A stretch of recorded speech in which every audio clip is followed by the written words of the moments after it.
Meeting will come to order. Good morning, everyone. The chairman recognizes himself for 5 minutes.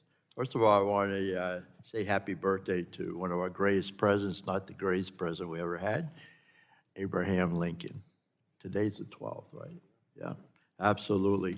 And then also, we'll get this, I want to make sure I remember this. One of my staffers has been with me about 10 years, including the internship. He's made me a better member, and he's worked really hard on healthcare, but also this committee, this particular committee. He assigned to be my staffer for this committee, and I tell you what, he's made me a better member, and I want to congratulate him for all his work. His name is Chris Jones. And he'll be going over to the other side. But you know what? Not the Senate. But he deserves a lot of credit. I think we've done a lot in this committee, and I tell you what, we have terrific staff. But thank you very much, Chris, for all your hard work. Congratulations, and God bless you. All right.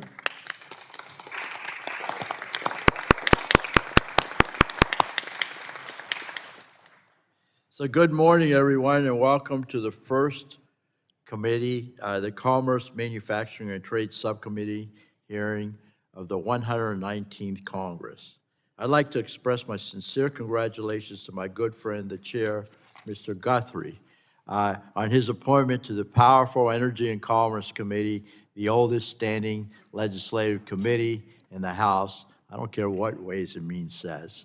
And the best darn committee in Congress, by far. I also want to thank the chair for putting his faith in me to lead this important subcommittee, which has broad jurisdiction over a great many important matters. This will be a busy Congress, and I'm excited to lay the groundwork to accomplish a robust legislative agenda. I would be remiss if I didn't identify and welcome to this wonderful panel the new members of the Energy and Commerce Committee.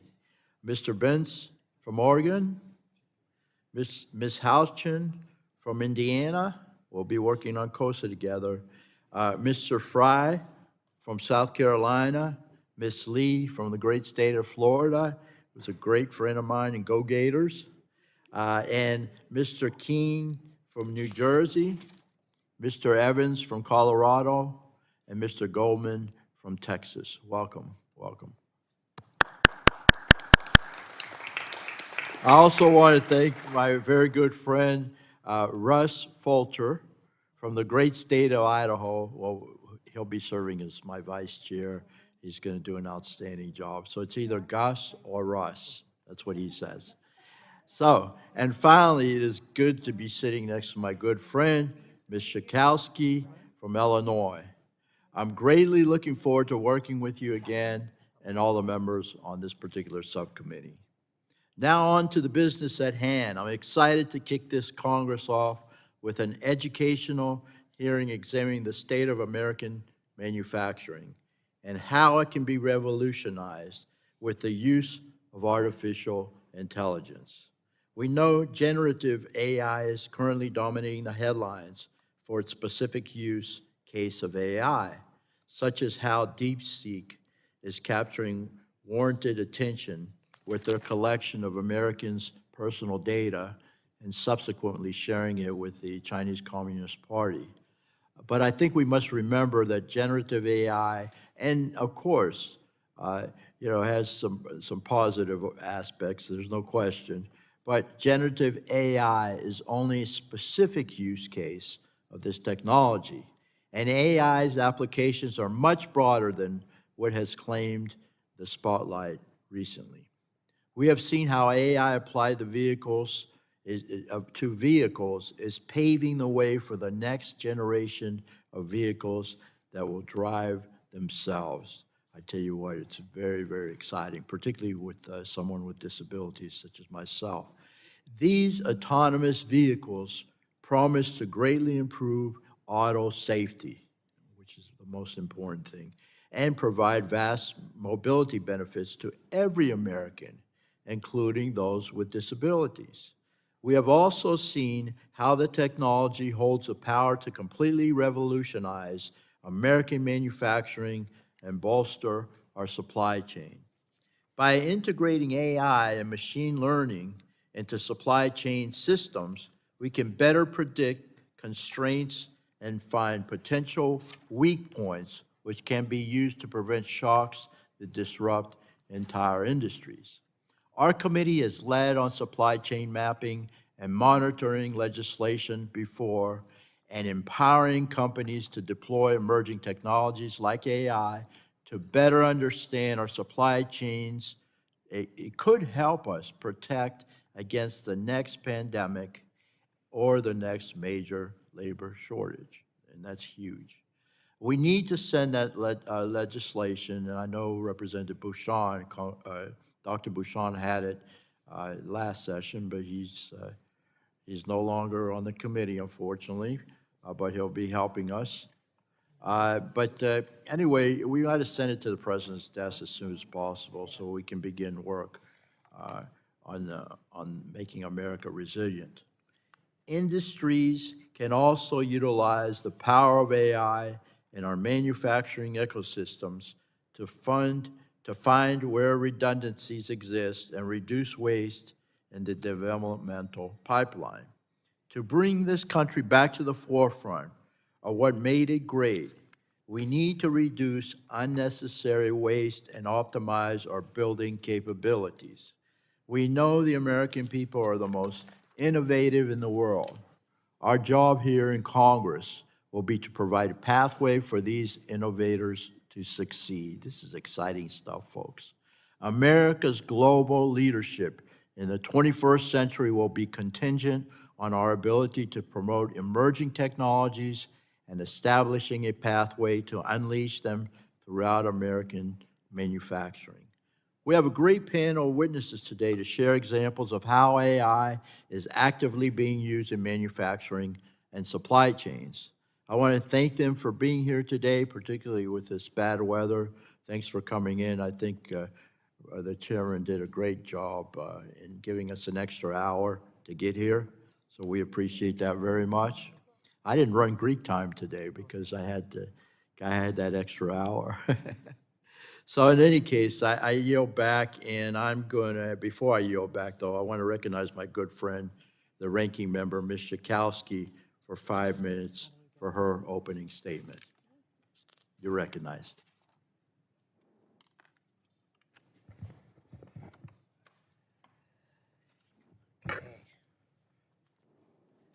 Thank you so much, Mr. Chairman. And I just want to really welcome you back. I'm wearing my Valentine's Day wonderful. for you. Very Yeah, nice. for you. Yeah. Appreciate that. And I just wanted to say that we have been working on this committee for 12 years. We have really been partners here, and I want to say just at the beginning, we have a lot of wonderful things that we have done for consumers.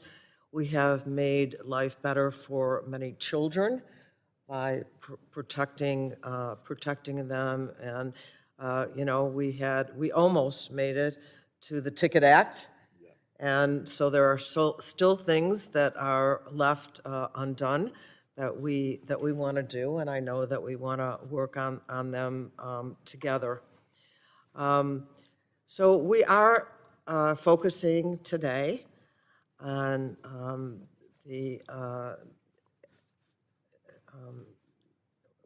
we're focusing on AI, and we're focusing on manufacturing, and this is all very important. Let me just say that we saw under President Biden that we, after many years of outsourcing, we saw a focus on providing wonderful things for in the United States.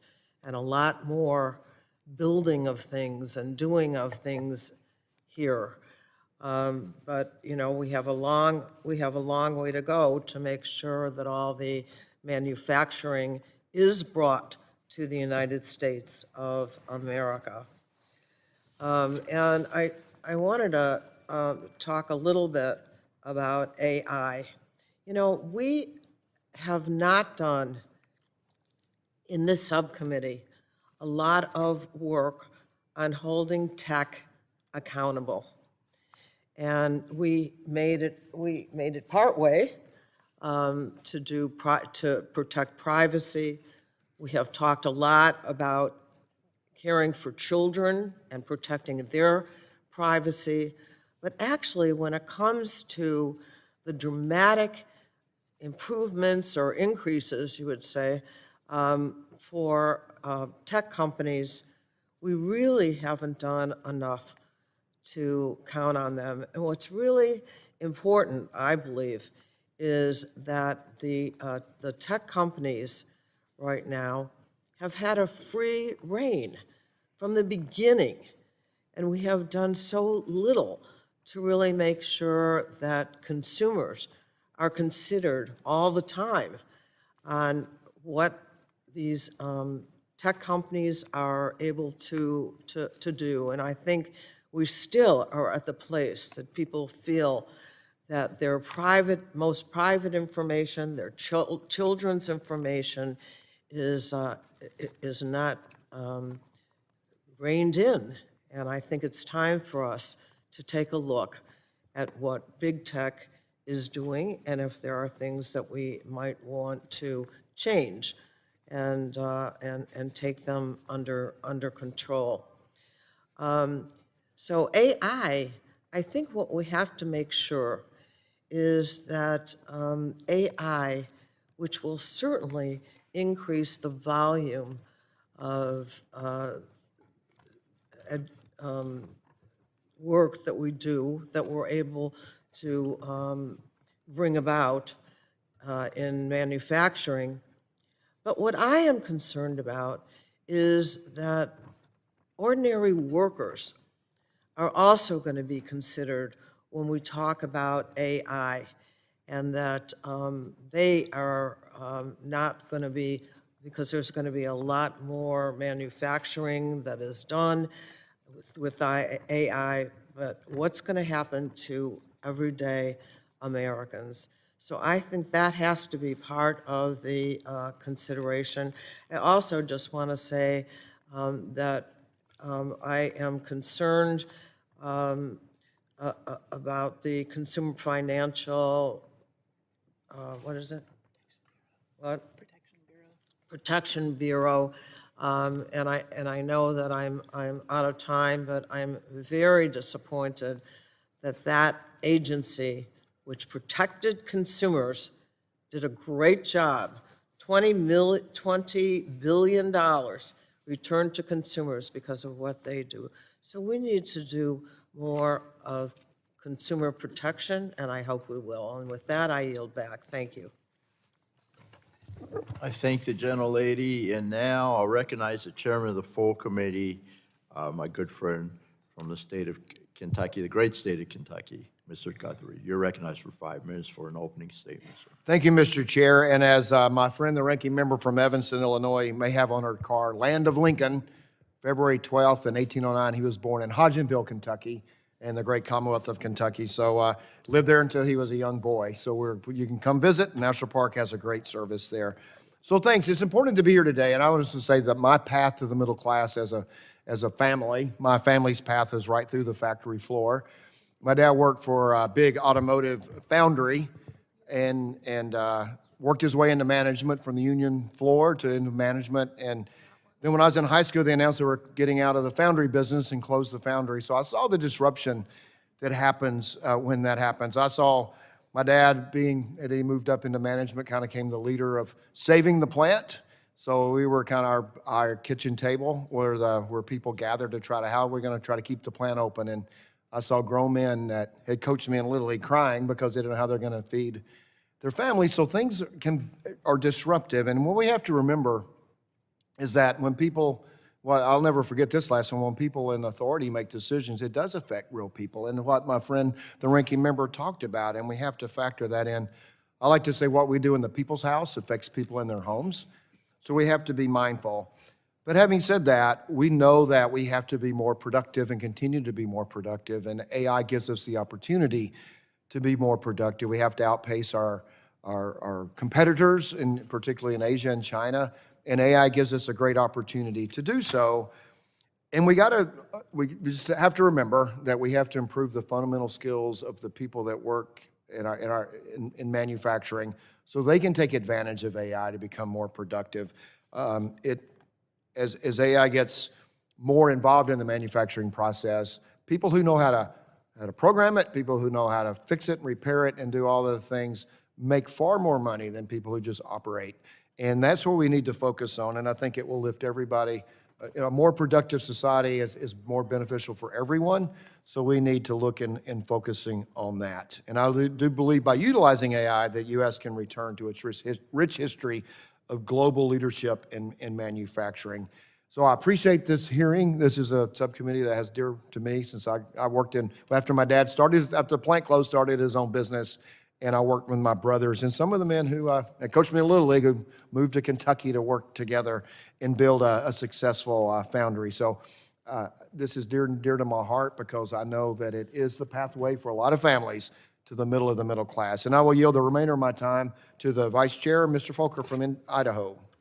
Thank you, Mr. Chairman, and thank you to you and to the subcommittee chair for the honor to serve here. It is truly an honor, and I'm thankful for that. We were talking about President Lincoln, and most people don't realize there's also a connection to Idaho with President Lincoln. It was Abraham Lincoln who established the Idaho Territory in 1863, and that was the precursor to our statehood in 1890. So there's a honored connection there. Mr. Chairman, manufacturing is at the core of our economy. It contributes to more applications, is more sophisticated, and operates in a highly competitive environment with countries like China. China's manufacturing value add and contribution to global GDP continues to outpace the United States. And China produces more goods than the U.S. in 9 of the top 11 manufacturing industries. But the U.S. can outcompete and outperform China or any other country if we fully utilize our technologies, resources, and personnel. For example, in my home state of Idaho, global food manufacturers locate there because of our agricultural resources. And we have other manufacturers fulfilling contracts on major weapon systems like the F-35 aircraft. We have major semiconductor producers developing chips for the next generation of mobile, logic, and industrial computing needs. But in all these cases, innovation in production, identification of defects, ordering parts for machines before they fail, helping workers improve safety and productivity are all crucial. Speaking for myself, and I think for most of your other colleagues here, we need to learn how AI can help improve the production process, empowering the line worker to catch defects, innovate processes, and improve safety. We need to know how AI can help predict machine failures better, to prevent production interruptions. We need to understand how to provide for data sharing for these needs while ensuring privacy among our end users. And finally, we need to find ways for the federal government to properly optimize its position to enable manufacturers to recruit, train, and reskill new and existing people. That's our challenge, but it needs to be in the appropriate fashion. Thank you, and I yield back. I thank the Vice Chairman. I look forward to working with you, sir. Next week, I have the ranking member of the full committee, Mr. Pallone, good friend of mine from the great state of New Jersey. You're recognized for 5 minutes for your opening statement, sir. Thank you, Mr. Chairman. I want to thank the witnesses for taking the time to testify this morning. But to the Republican majority, I want to express extreme frustration that we are not addressing the fact that the Trump administration has given billionaire Elon Musk and his young anonymous henchmen unfettered access to government systems containing vast amounts of incredibly sensitive personal data about all Americans. Musk and his team have access to all the data at the Department of Health and Human Services and the Centers for Medicare and Medicaid Services, and that means that they can access and may be able to delete, modify, and transfer for their own purposes detailed healthcare information about tens of millions of Americans, including virtually all of our nation's seniors. And they also have access to Treasury Department data that includes Social Security numbers, tax returns, payment information, all tied to names, addresses, phone numbers, and email addresses. And for decades, we've had strong privacy and data protection laws in place that govern access to these government records to protect Americans' privacy and the security of their personal information. But with the full support of President Trump and House Republicans, Musk and his minions have ignored those protections, and civil servants attempting to protect America's data from Musk's unauthorized access have been fired. If a foreign adversary or a domestic hacking group got access to any one of these government systems containing American sensitive personal information, we would consider it a major data breach, a privacy disaster, and a consequential national security incident. And states' attorney generals, public interest organizations, and the courts are doing their part to put a stop to the Trump administration's decision to hand over Americans' most sensitive data to the richest man in the world and his cronies. But Congress and this subcommittee in particular should be using all of the tools at our disposal to protect Americans' privacy. Unfortunately, instead of expressing outrage or holding hearings and demanding accountability from us stealing Americans' personal information, my Republican colleagues have chosen silence. And so I urge my Republican colleagues to raise their voices to protect Americans' personal health and financial data and all of the other sensitive personal data that is now in the hands of Elon Musk and his henchmen. Now, turning to today's hearing, Mr. Chairman, a strong and technologically advanced manufacturing base creates a healthy economy that uplifts hardworking middle-class Americans, lowers the cost of American-made goods, and bolsters our national security and promotes global leadership. And yet, in just the first few weeks of the Trump administration, Republicans have turned their back on American families by attempting to illegally steal resources being put to work to grow and modernize the manufacturing sector. The CHIPS and Science Act made a transformative $52 billion investment to develop the advanced infrastructure and workforce needed to build critical semiconductors here in America. And this will reduce the cost of American-made semiconductors and end our dangerous dependence on foreign manufacturers. The Inflation Reduction Act recharged our domestic energy sector by providing $369 billion to lower energy bills for American families and grow our economy so we can lead the global clean energy transition. And Republicans say they want to foster innovation and beat China, support American workers, and lower costs. Yet they are choosing to look the other way as President Trump steals money from the American people, businesses, and communities. American companies are being put at a disadvantage by President Trump's constant chaos. It's simply not realistic to expect American manufacturers, especially small and medium-sized companies, to confidently make investments in their future when they're at risk of having to confront a senseless trade war or having federal funding they rely on illegally stripped away. This is not a recipe for success. In my opinion, if Republicans are actually interested in securing American leadership in manufacturing and the next generation of technologies, they should work with us to defend the programs that are bolstering American manufacturing and the dedicated civil servants who work tirelessly to implement them. So it's time for Republicans to stand up to the senseless Trump chaos that threatens American workers and small businesses and our economy. And with that, Mr. Chairman, I yield back. Thank you. Well, I guess I thank the gentleman. Thank you very much. The honeymoon is over. But I will say this, I think respectfully, because he's a great guy and a good friend, I think the president's doing exactly what he said he was going to do. And so far, so good. So anyway, let's get on to it. Our witnesses today are Mr. Jason Oxman, President and CEO of Information Technology Industry Council. And we have Dr. Elisabeth B. Reynolds, the professor of practice at MIT. And then we have Mr. Jeff Kinder, Executive Vice President, Product Development and Manufacturing Solutions, Autodesk. Ms. Barbara Humpton, the President and CEO of Siemens Corporation. I want to welcome all of you, and thank you very much for your patience this morning. And this is going to be a great hearing. We're going to learn so much. So I want to recognize Mr. Oxman. You recognize, sir, for 5 minutes, please. Thank you, Chairman Bill Ruckus and Ranking Member Schakowsky. It's an honor to be here with you at the first hearing of the 119th of this subcommittee. I'm Jason Oxman, President and CEO of the Information Technology Industry Council, or ITI. Thank you for inviting me to testify today in a period of remarkable and dynamic change in the U.S. economy and in global competition for artificial intelligence. Technology is key to our nation's continued growth, and manufacturing is the economic lifeblood of the communities that this subcommittee's members represent, and manufacturing increasingly is powered by artificial intelligence. AI, as with all technology, requires digital innovation, but it also requires hardware, networks, infrastructure, energy. In other words, AI requires manufacturing innovation.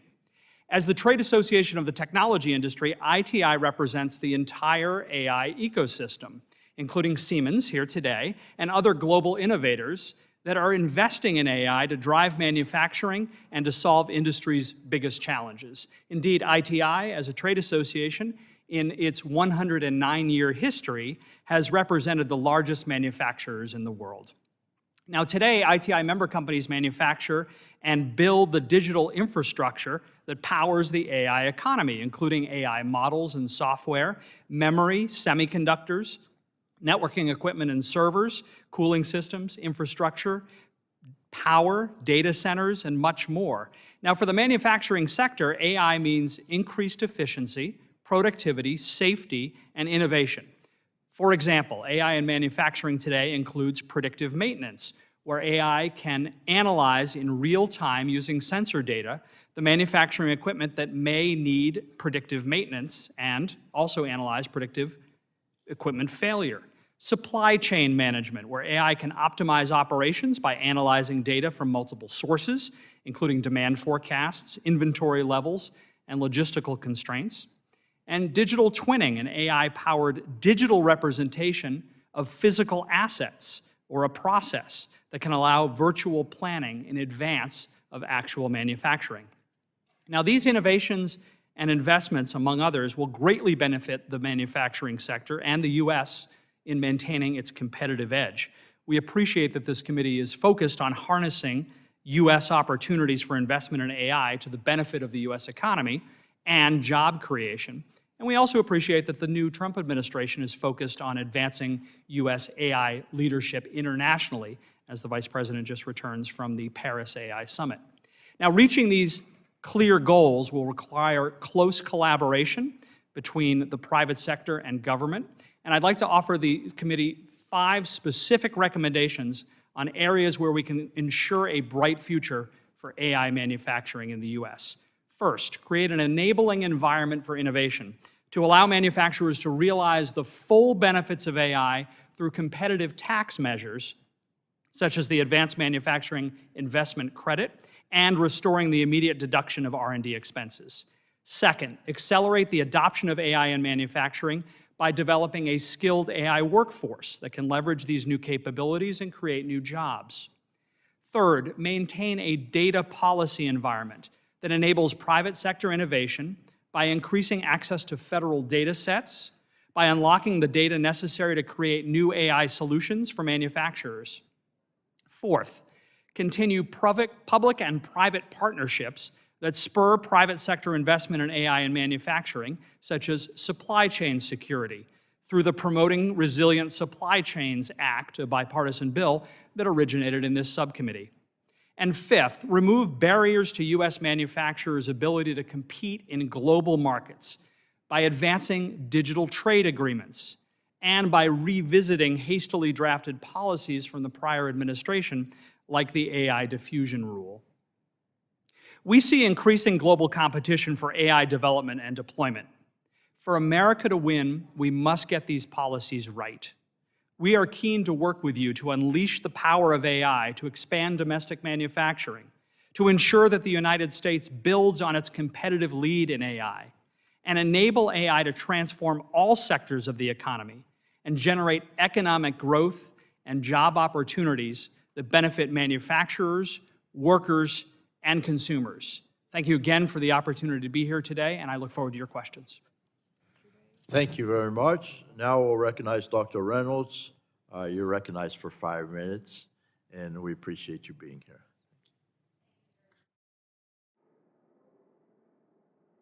Yep, sorry.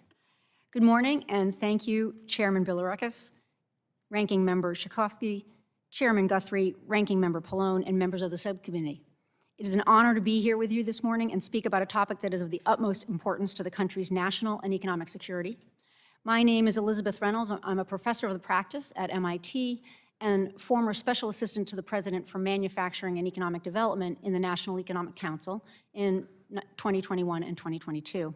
I'm also originally from Manchester, New Hampshire, home of the Amoskeag Mills, the largest textile mills in the world at one point, and now the center of global research on regenerative medicine. Rebuilding the U.S. industrial base using AI and advanced manufacturing technologies is an urgent priority. We are in the midst of the next industrial revolution, one where the U.S. has the opportunity to catch up and rebuild its manufacturing capacity and capabilities. The U.S. has made significant gains in the past few years in rebuilding these capabilities as a result of largely bipartisan government investments in areas critical to the country's industrial base: semiconductors, critical minerals, defense, and energy infrastructure. Recent legislation has led to several positive developments: a tripling of manufacturing construction spending since 2021, $450 billion of private sector investments in semiconductor production across over 40 facilities, over $80 billion of private sector investment in clean energy-related production across over 200 manufacturing facilities, including over $5 billion invested in each of Georgia, Michigan, Tennessee, North Carolina, and Ohio. These energy investments in particular are essential to ensuring energy security, particularly when the rise of AI and data centers will only increase energy demand. The leverage of these public dollars is significant, roughly between 4 to 7 private dollars invested for every federal dollar spent. All of these steps underscore there is an important role for the government to play in catalyzing economic growth, prosperity, and innovation. My written testimony has a complete list of my recommendations, but I'm going to focus on several areas right now. First, we need to focus on increasing adoption of new technology by small and medium-sized enterprises, SMEs, to increase productivity and wages. U.S. manufacturers are behind in technology adoption. Many SMEs, the backbone of our industrial base, are hesitant to change existing manufacturing processes despite the return on investment associated with digital technologies that can increase both productivity and wages.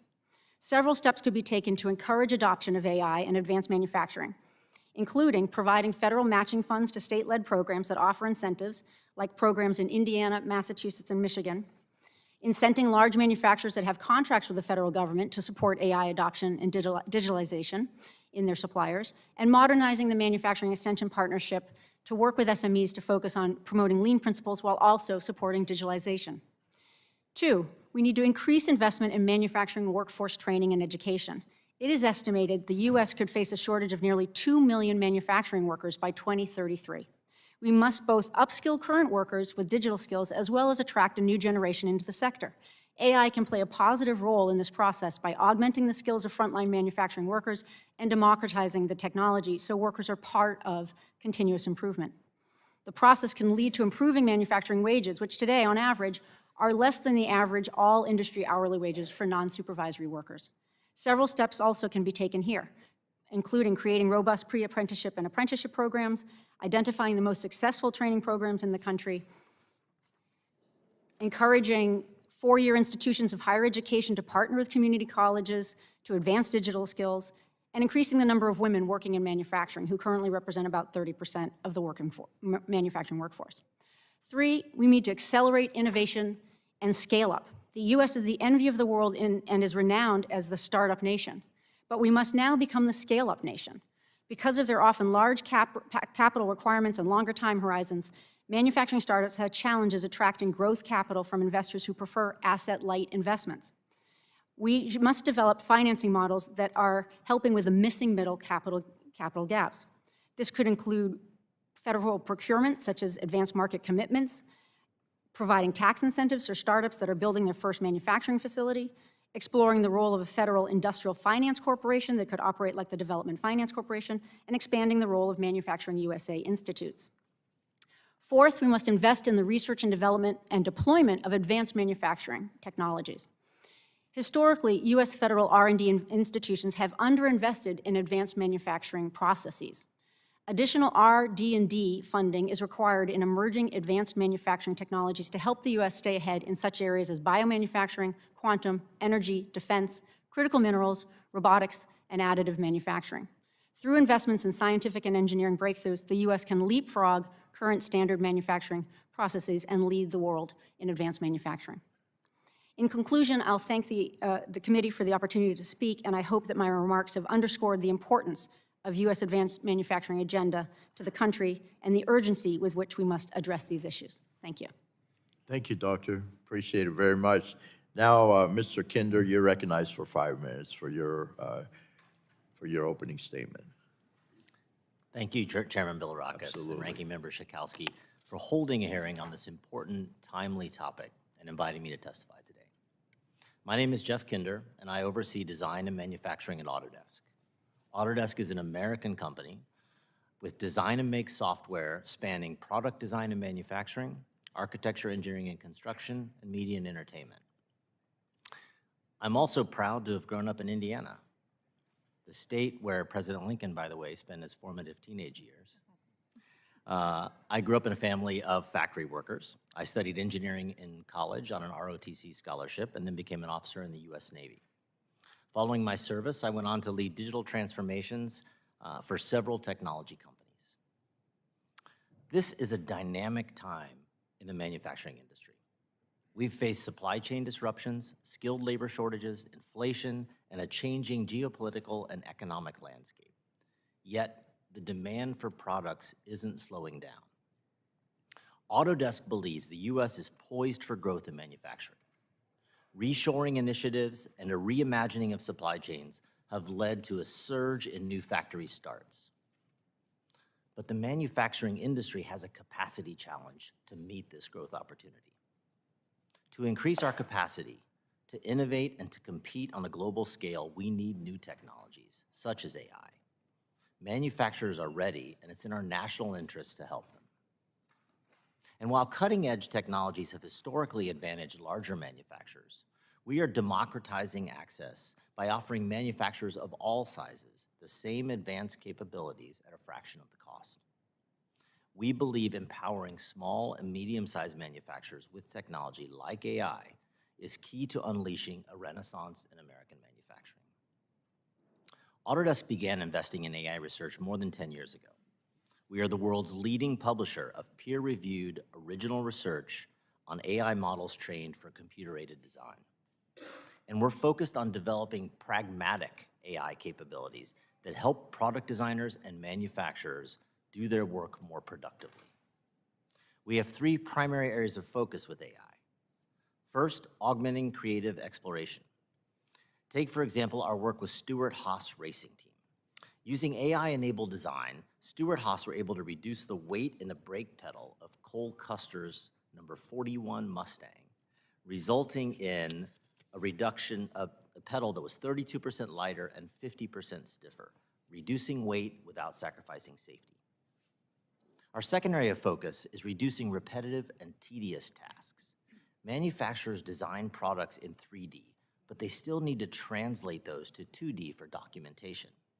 Skilled engineers spend as much as 40% of their time doing this manually. Now, with the click of a button, Autodesk AI creates those 2D drawings automatically, freeing up time for more creative and more productive work. Our third area of focus is accelerating time to production. Computer numerical control, or CNC machines, are automated manufacturing machines that perform precise and complex operations. Programming code for these machines can take hours or even days. By using AI to generate machining strategies, we save manufacturers hundreds of production hours a year.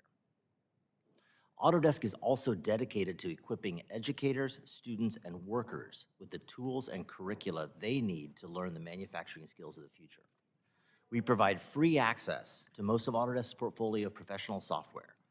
We also partner with institutions like the University of Florida, where we are establishing the world's first ever industrialized construction program, bringing manufacturing methods to construction. My testimony offers recommendations for the committee to consider on how to foster AI in manufacturing. This includes bringing together tech companies and manufacturers to develop national strategies that elevate the importance of AI in manufacturing, providing tax credits and access to low-cost capital to small and medium-sized manufacturers, and digital skills training for the manufacturing workforce. We have a tremendous opportunity to realize our collective mission to revitalize American manufacturing. Embracing AI will increase innovation and productivity, strengthen the competitiveness of American manufacturing, and fuel long-term economic growth and prosperity. Autodesk is eager to help you realize this vision. Thank you, and I look forward to answering your questions. Thank you so very much. Now, I'll recognize Ms. Humpton. You're recognized for 5 minutes for your statement. Chairman Guthrie and Bilirakis, ranking members Pallone and Schakowsky, and to all of the members of the committee, thank you for the invitation to be here. I serve as president and CEO of Siemens USA.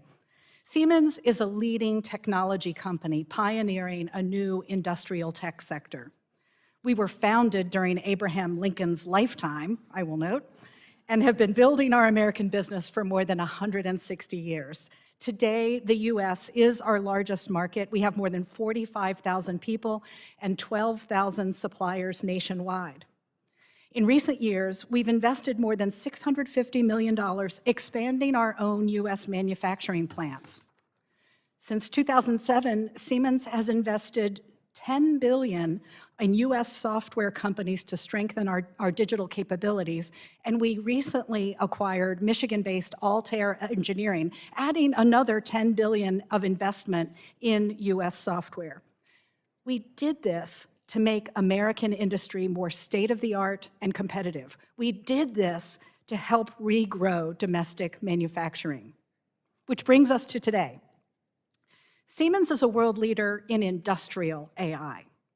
This is different than consumer AI. Industrial AI uses controlled data from the manufacturing environment to help manufacturers create business value. Think better products, more efficient operations, a more prepared workforce. Think about a safer automotive industry. Using industrial AI, Siemens built a predictive maintenance model for a major automotive OEM.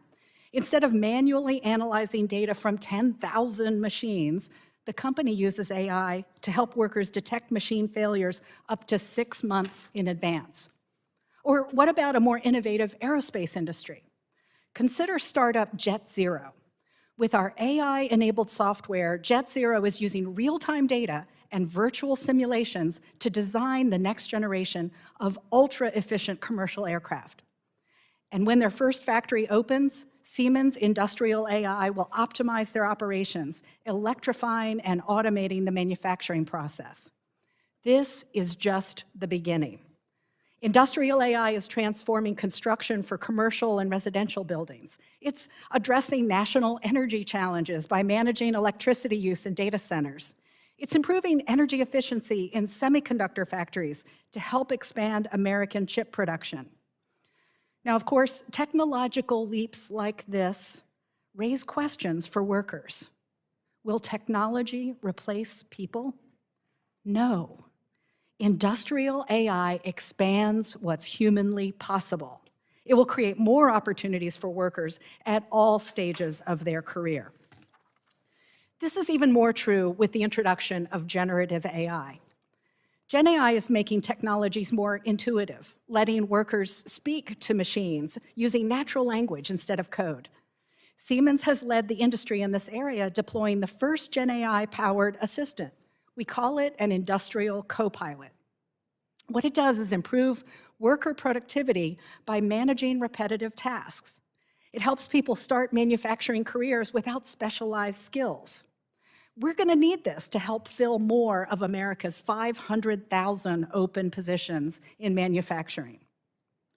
We continue to encourage government to guide AI development in a way that balances innovation and safety. Like this committee, at Siemens, we recognize the advantage that industrial AI leadership will bring to American manufacturing. Industrial AI will enable all companies, from startups to small and medium enterprises to industrial giants, to thrive in this new era of American manufacturing. I'll finish with a quick example of how industrial AI is supercharging the growth of US manufacturing. In 3 weeks, Siemens will celebrate the opening of a new manufacturing facility in Fort Worth, Texas. To build the factory, we used industrial AI to develop a digital twin of the factory's product as well as its production lines. To staff the facility, we created 480 new jobs, with another 320 to come next year. To train workers, we recruited former high school teachers to develop a program for people with no manufacturing experience. And when that facility starts operations, excuse me, it will produce the electrical components that power American data centers, the very foundation of AI. Fort Worth shows what industrial AI can do for US manufacturing. With these technologies, we can boost economic growth, create jobs, empower innovation, and secure the next generation of American industrial leadership. Thank you, and I look forward to your questions. Thank you very much. Very informative. I thank all of you for your testimony. And now I recognize myself for 5 minutes for questioning. So we'll start with Ms. Humpton. AI has already enveloped itself into the manufacturing ecosystem and is creating more efficient systems to build here in America. We need to do more to encourage this type of growth here at home. As I mentioned in my opening statement, AI and its applications are incredibly broad and can't let generative AI control how the world sees AI in its entirety. So I'm glad you gave that example, though. That's good. What is important to view AI and manufacturing in a different lens than generative AI? Mr. Chairman, thank you for the question. And industrial AI is really quite different from consumer AI. Let's think first about the data that is used. In generative AI, in the consumer applications, we've seen the use of large swaths of data from many, many sources. In a manufacturing environment, what we're typically doing is gathering data from multiple sensors in a very controlled environment. In fact, so controlled that many manufacturers don't want that data shared with anyone. This is a competitive advantage they have, being able to own and manage their own data. That's why they trust a company like ours. They trust Siemens to build the AI tools that will operate in a secure environment using what we've learned over decades with machine learning, with deep neural networks, to be able to take advantage of that data and draw conclusions that would literally be impossible for any one of us to do if we were standing on that floor. I mentioned the automotive manufacturer. Imagine the question of how do we assure the quality of doors as they're coming off a production line? Well, it's really difficult to do with the human eye, but with a sensor and machine learning, we're able to define perfect. What does perfect look like? And then compare every door that's produced to that standard, identifying defects earlier and taking action to correct the manufacturing process. The difference with industrial AI is the data it operates on, the environment in which it's used, and the tools that are applied. Trust will be the foundation of our future work in this area. Thank you very much. Excellent. Mr. Oxman, the National Association of Manufacturers found that after deploying AI in their manufacturing operations, 72% reported reduced costs, improved operational efficiency. 51% reported improved operational visibility and responsiveness. And 41% reported improved process optimization and control. These statistics showed just how beneficial AI can be in the manufacturing sector. Can you provide examples of use cases that may be attributed to these statistics, please? Thanks, Mr. Chairman. It is not surprising to hear those statistics that you cited about the importance of AI to manufacturers. Just to give one example from across the ITI membership, Ericsson, one of our member companies, that is the reason that we have the robust mobile networks that we have in the United States. Ericsson has a 5G smart factory in Texas. And what they've done with that smart factory, to your point about the importance of AI-enabled manufacturing, is they use advanced analytics for machine learning, and they do predictive maintenance, as Ms. Humpton was talking about. They deploy autonomous robots to help with the manufacturing process, particularly areas that would be too dangerous for human beings. They do process automation. They do demand prediction, so a huge number of what I'll call intelligent automation tools that are made possible by AI. They don't replace humans, but they take areas where human error could be dangerous or could be inefficient, and they make humans better in their deployment. And the stats are remarkable. 120% improvement in output per employee and a 65% reduction in manual material handling at that Ericsson USA 5G smart factory in Texas. Thank you very much. Mr. Kinder, whenever we talk about the greater adoption of sophisticated technologies, I think it is equally critical to talk about protecting these systems. Can you walk us through how Autodesk addresses this question of cybersecurity for AI manufacturing? Sure, thank you for your question, Chairman. Cybersecurity is paramount, and as a company, we prioritize this, and we work continually to evolve our processes to mitigate any vulnerabilities. Our approach is, and our Chief Trust Officer is fond of saying this, build secure, run secure, and stay secure. And that's integral to engendering customer trust. And what we mean is build secure is using secure methods in software development right from the beginning. Run secure is implementing security controls across the platform like identity and access management, encryption, and stay secure is continually assessing the products for vulnerabilities and any compromises. Thank you very much, and I'll yield back the rest of my time. I don't have any left. But in any case, we'll have the ranking member. You're recognized for your questioning, 5 minutes of questioning, please. Thank you, Mr. Chairman. I have two questions for you, Dr. Reynolds. One is, yesterday I met with a manufacturing company, but they also are engaged in getting young people more engaged in manufacturing. So I asked them, so how many of those students that are signing up and want to do this, how many are women?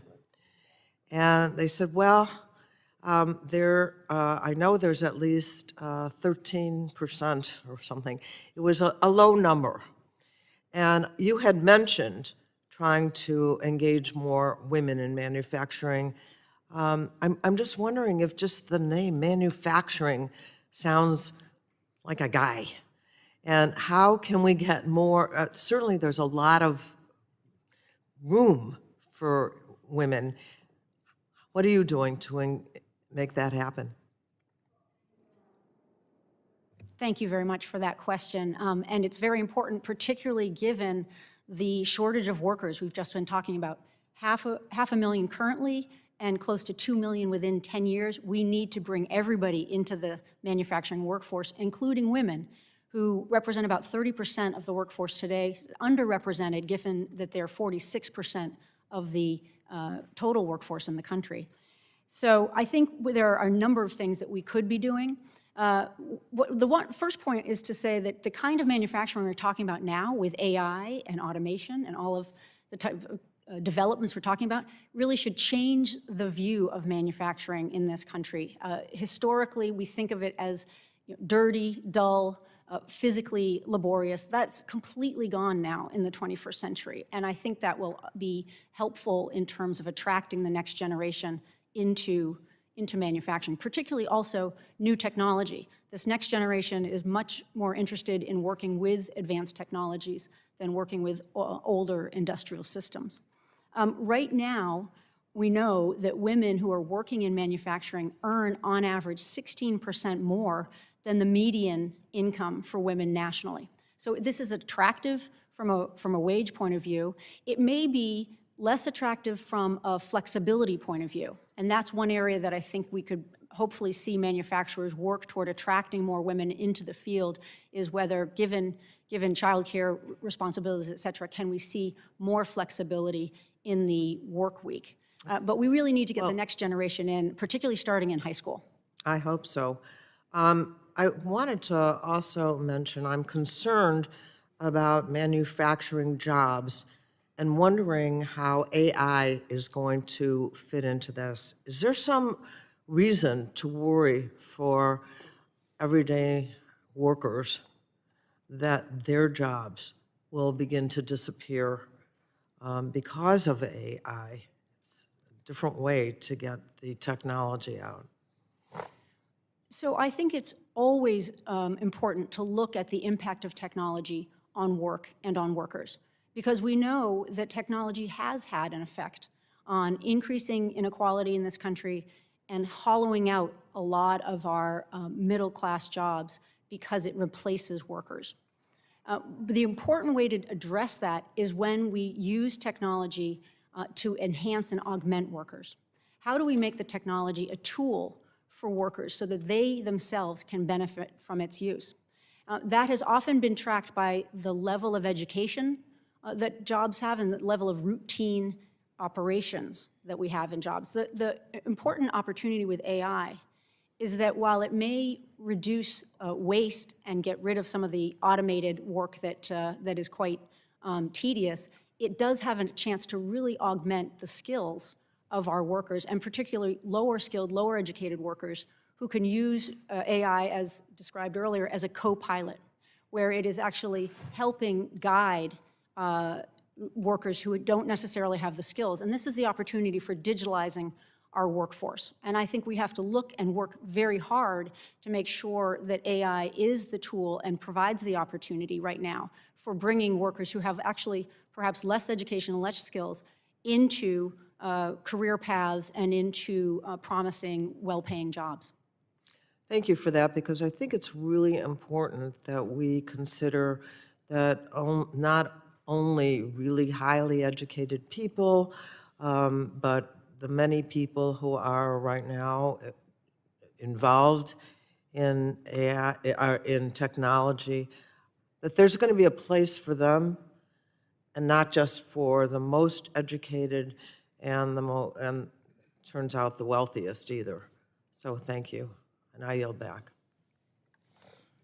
I thank the gentlelady. Now recognize the vice chair of the full committee, actually Vice Chairman Fulcher. Thank you. You're recognized for 5 minutes.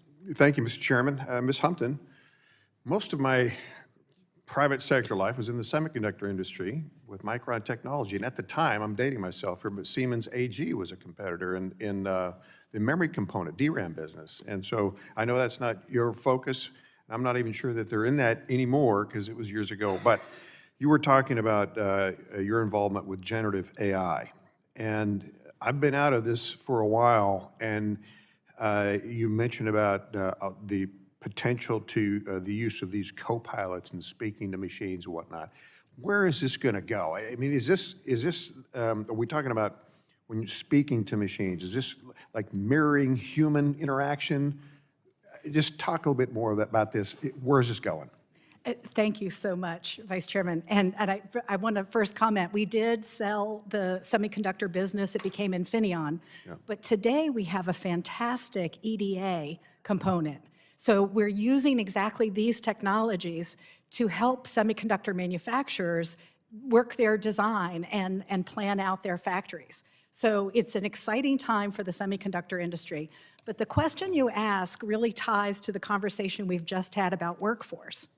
Where is this going? What I'm excited about is that for the first time, we have a technology that actually comes to the people instead of forcing them to go to school, learn more, et cetera. And I'm going to tell you just my personal experience with this. I went to a recent tech show, and my team was there showing what they're doing with industrial AI. And they said, for instance, the programming of robots for a factory floor. They said this would typically be done by an individual who would get on a bicycle and ride along the floor because you had to go to each machine, you had to know the programming language. Instead, I stood in front of a laptop and texted in, please sort the following items by size. The computer generated the code, and the machinery was then commanded to do the sorting. The team looked at me and said, by the way, do you enjoy writing comments for the code that you have to write? It's just it's drudgery. And I said, oh, I hate that. They said, well, press this button. And 5 seconds later, I had all of the commentary that was required to go with that code. I'm telling you, this is going to be such a cool era because, yes, we can bring young people in. If you can play a video game, you'll be able to. So is verbal interaction next? Verbal interaction is already here. Verbal interaction is already here. I encourage anyone who'd like to visit us at the Hanover Fair that's coming up next month. We'll be demonstrating much of this technology right here, right now. So I think we have the opportunity to see it and be able to envision the future today. Thank you for that. Mr. Oxman, I didn't know about the word reskilling until I was going through some of this testimony. And I'd like to flesh out your thoughts on the reskilling component here. We've got a lot of middle-aged workers. We've got older workers. Change is always a challenge, and trying to recruit young people at the same time. Talk about recommendations for reskilling, and understand that you're talking to a congressional panel here, so in the sense of talk about recommendations for reskilling and what might be the proper role of the government, federal government, in that effort. It's a great question, and I do think that the role of the federal government is to partner with industry to make sure that we are working on STEM education and reskilling wherever it can benefit. Keeping in mind, we don't want to be where we are going to hinder, but absolutely let industry be industry. But go ahead. I'm sorry. No, that's absolutely right. For example, in Boise, where ITI member company Applied Materials is very active, they are working in partnership with local community colleges on reskilling to train the workforce that's necessary. Meta is currently investing in an $800 million data center in your district or adjacent to your district.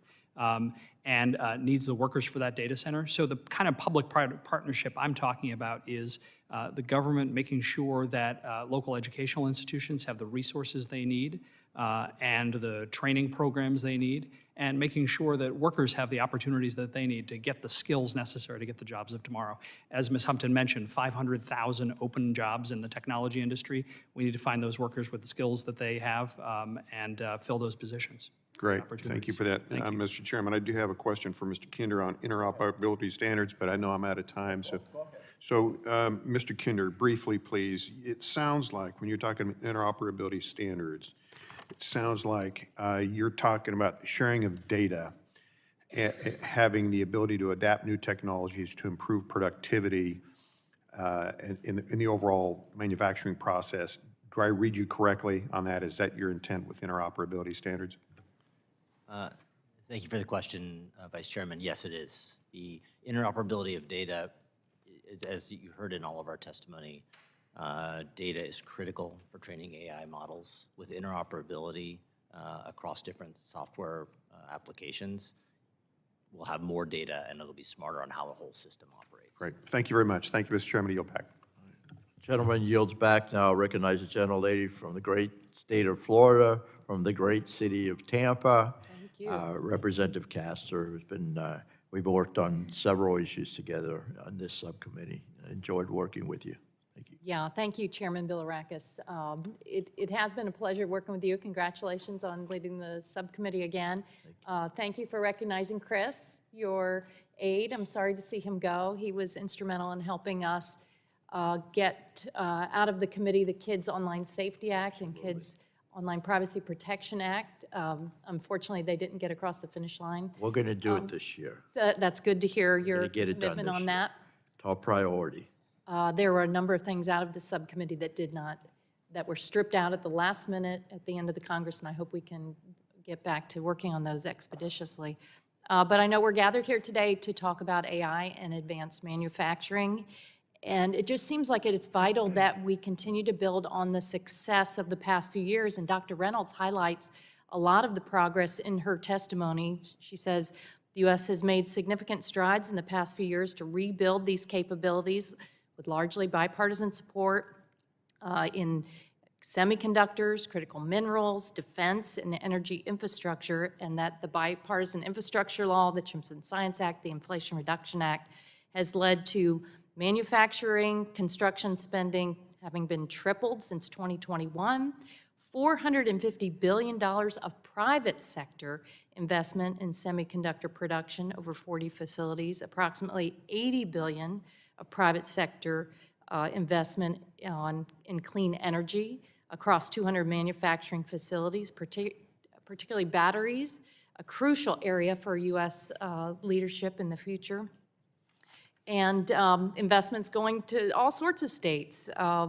I wish there were more in Florida, but a lot of it are going into the battery belt in the Midwest, and so that's so important to see because of the drain in jobs and offshoring of jobs over the past decades.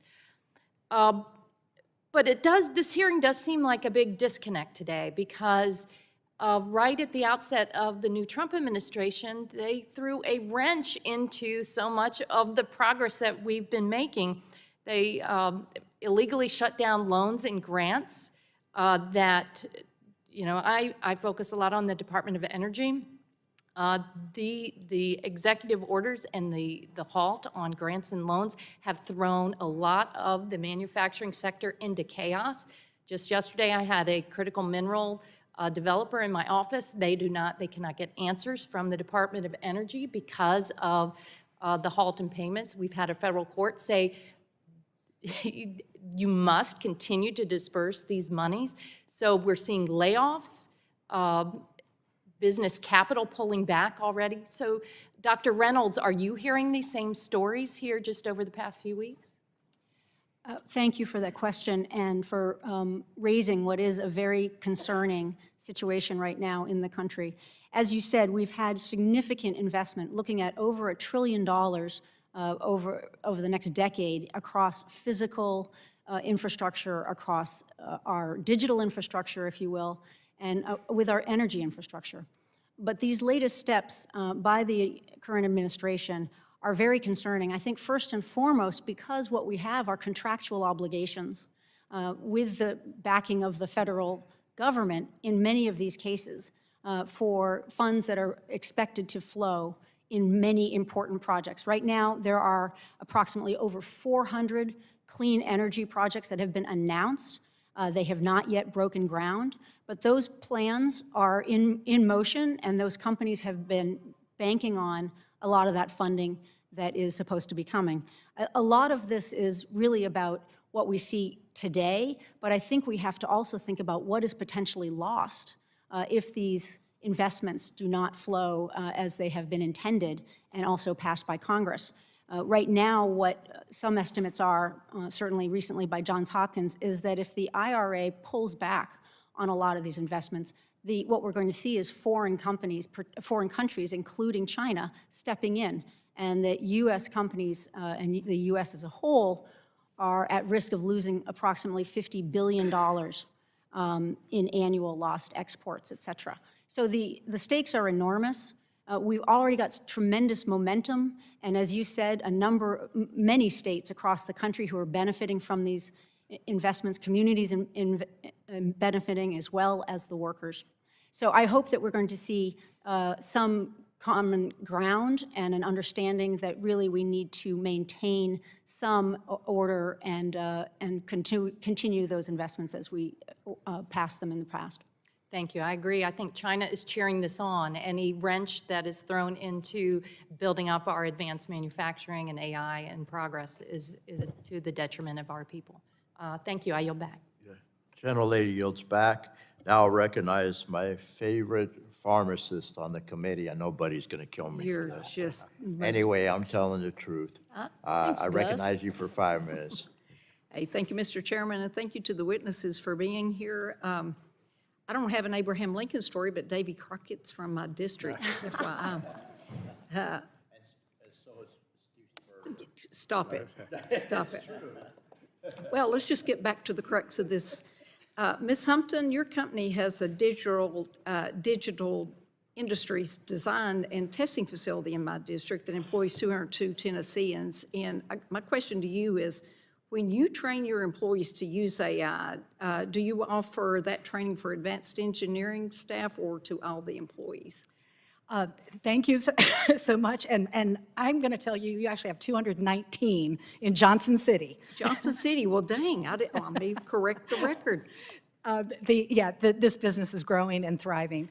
And we have made the AI training within the Siemens Corporation available to all. We actually have a learning platform that uses AI so that an individual learner can come in, give a little bit of information about where they are with their knowledge base and have recommendations made. Now, we're going to take this one step further because what we recognize is that everyone needs to be able to learn these skills. So we're working now on a project to make this training available on a platform publicly, so that anyone who wants to get engaged would be able to understand the technologies we're implementing at Siemens and be able to get on that learning ladder themselves. Well, that's fantastic. You talked about predictive maintenance, and I thought that was very interesting, where you could, it helps manufacturers identify machines that might break down 6 months ahead of time. So can you give us a couple other examples for the committee where it shows this predictive maintenance and what role AI plays with that? Yes, I'm happy to describe this. This is really interesting. I mean, how do you know when something's going to break down? It's a little bit like the door example I gave before, that to the human eye, you may not notice a change in vibrations, a change in the noise that's being made by a machine. I think we all know that in any business, there are those savants, the experts who actually can smell it in the air when something is wrong. But we can't all be as smart as that individual. What we're able to do with our predictive maintenance tools is use sensors of all kinds, sound, sight, smell, et cetera, to give us those indicators of when something isn't performing as expected. That alerts people in the loop to figure out, is this something that we need to take action on now? You'll always need a human component. We Smell, absolutely do. unless you come up with something on AI. Okay, thank you, ma'am. Mr. Oxman, you spoke a little bit about the president's recent executive order and that it will develop an AI action plan that will chart the course for the new industry. So my question to you are, what details do you think the administration should consider which would benefit innovation and growth in American manufacturing?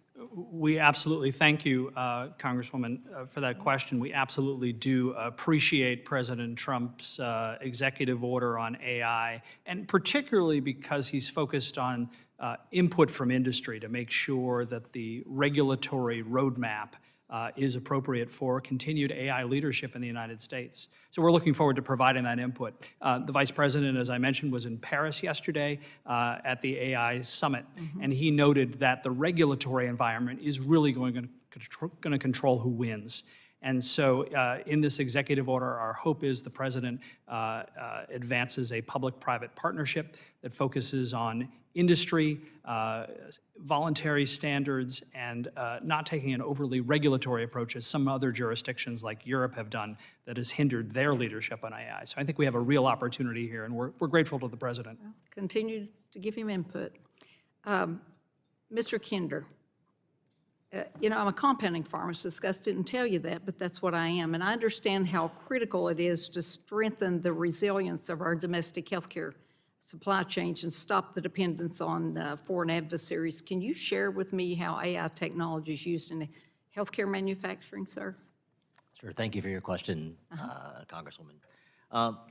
Pharmaceutical companies use Autodesk software to build their factories, to produce medicines, and to produce the packaging that the medicines they come in. Our tools help ensure that the entire supply chain stays connected and optimized.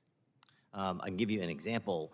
One of our partners saved over $350 million annually by using a fully integrated digital twin model of their factories. And these twins help with renovations, with space and resource allocation and energy consumption. Okay. I just have one other question in 5 seconds. NASCAR. Okay, well, it's just a fun one. NASCAR. How in the heck did you get that lightweight brake past the specs? Because I have Bristol Motor Speedway in my district, and you got to go through a lot to make sure they meet the specs. So how did you get that through tech, is my question. Did you do that before, or did you even do that? Do they even know about this brake? I don't think it's a secret. Okay, just checking, But because he won the championship. It did pass the weight test for the. Okay, the car. I'm just checking. You know, we got to keep it above board now, okay? Thank you, sir. I'll yield back, Mr. Chairman. All right, very good. I recognize my good friend Darren Soto from the great state of Florida. You're recognized for 5 minutes for your questioning. Thank you, Mr. Chairman, and congratulations on your new granddaughter. We're so happy to see that amazing addition. You know, it wasn't that long ago we saw a chip shortage because of the pandemic, and it raised the prices of vehicles, of appliances, of computers, and many Americans found out chips are in everything nowadays. And so we came together to pass the CHIPS Act, all the Democrats and some of the Republicans. We appreciate their support on that. And it's been a big help for Florida's 9th Congressional District. We're home to the biggest CHIPS Act project in the state at Neo City, near St. Cloud and Kissimmee. And we just welcomed our next fabricator, Elisabeth, which is going to be working on capacitors that work directly on lowering energy for AI technology. We also saw the Inflation Reduction Act be a huge help for Central Florida. Green Garden Village, where we're going to be making solar panels as well as EV charging stations. We're going to see the largest solar plant in North America in South Osceola County, thanks to Florida Power and Light. The largest fast charging station, thanks to Tesla, going to Yeehaw Junction in the south part of my district, and the first used electric vehicle dealership, also by Tesla. We've seen, because of the CHIPS Act and because of the IRA, factory construction has surged, and manufacturing capacity is expanding, both in Florida and across the nation. Many of you may be surprised to know that Florida has the second most electric vehicles of any state in the nation, even though we're the third most populous state. So just after California. Just another interesting example from the Sunshine State. And so we're concerned that President Trump, with his freeze order, could stop some of these projects from going through, whether it's the CHIPS Act, whether it is projects under the Inflation Reduction Act. And then what's this going to do? It's going to raise costs, and it's going to raise pollution, and it's going to limit our competitiveness at a time when China and so many other countries are trying to advance these issues. We just filed a letter today taking on President Trump's attempt to take back the national EV charging station infrastructure we see across the nation. This is going to affect rural areas. This is going to affect a lot of urban areas. We need to make sure our big three remain competitive, knowing that EVs and hybrids are a big part of this future transition that we see. And then I'm concerned about the reconciliation package that will attempt to gut these programs for more oil. You know, we're already at record production right now. And so we need a balanced approach. And all this is at the backdrop of an inflation report where we saw inflation is now at a 6-month high. Tariffs, deportations, division, chaos, the 4 horsemen of Trumpflation that could get worse. It doesn't have to be this way. We could work together, and this committee has a long history of doing that. We need a balanced approach where we continue with electric vehicle progress, continue to work on the CHIPS Act, keep oil production steady to keep gas prices affordable, and have a transition over time. Ms. Humpton, thank you so much for being here. We appreciate Siemens' great investment in Orlando in partnership with University of Central Florida, focusing on energy systems, sustainable energy solutions. How critical is it for us to continue to be competitive in clean energy and to have workforce development programs to meet this demand? Thank you, Congressman. It is vitally important that we attend to the megatrends that have driven us for such a long time. And in fact, what's so exciting about where we are in this moment is that it is, in fact, the private sector who has stepped up to the plate. Many statistics have been shared this morning about the level of investment first being made by the federal government as a down payment, but pouring the private sector funds that have been pouring in. Our customers are demanding the kinds of technologies that we as a nation have been focused on these last few years. What's exciting is that industrial AI can contribute to our progress overall. You see, the same technologies that help us address the goals that we've had for sustainability, et cetera, also make us more efficient. They make our businesses more productive. We really can have it all in this moment by deploying technology to make American manufacturing cleaner, smarter, and more cost-effective, competitive on the world stage. And we appreciate Siemens' contributions to this factory renaissance, this manufacturing renaissance that has been pushed onward because of the IRA, CHIPS Act, and many other private sector companies coming together. Thanks, and I yield back. Gentleman yields back. Now recognize the gentleman from California, Mr. Obernolte, for his 5 minutes of questioning. Well, thank you, Mr. Chairman. Congresswoman Harshbarger recommended that I continue her line of questioning about NASCAR brake pedals, but instead I'm going to focus on something else she was asking about. Mr. Oxman, you and she were talking about regulation and the executive branch and the president's executive orders.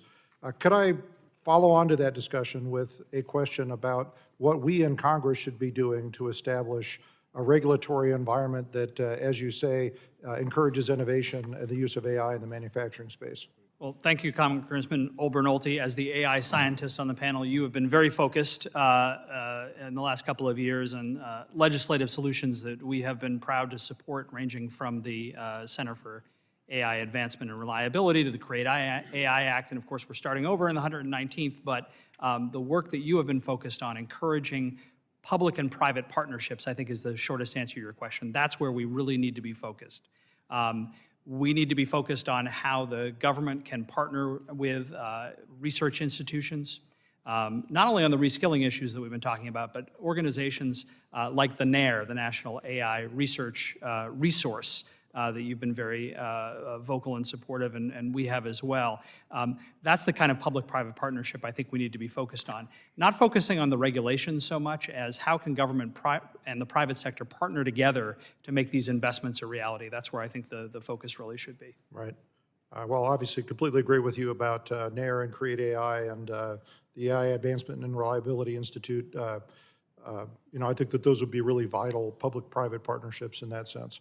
I'm hopeful that you read our AI task force report, and I'm wondering, what do you think we got right and wrong in our approach to regulating the use of AI in manufacturing? Yeah, and congratulations to you and Mr. Liu, your co-chair in that effort on a remarkable task force initiative. It was I did read the report. It was very long, very comprehensive. The things you got right in there, I think, were a focus on what the Vice President talked about in Paris, which was those jurisdictions that have taken a regulation-first approach, like Europe, are now behind in the race to dominate globally. I also really appreciated the focus on the competition that we face internationally and how other countries are looking to lead the way. And if we're not making the right kind of focused investments and not ensuring that the regulatory environment is appropriate to investment, we're going to fall behind. We've got a lead now, but that lead is by no means guaranteed to lead to future success.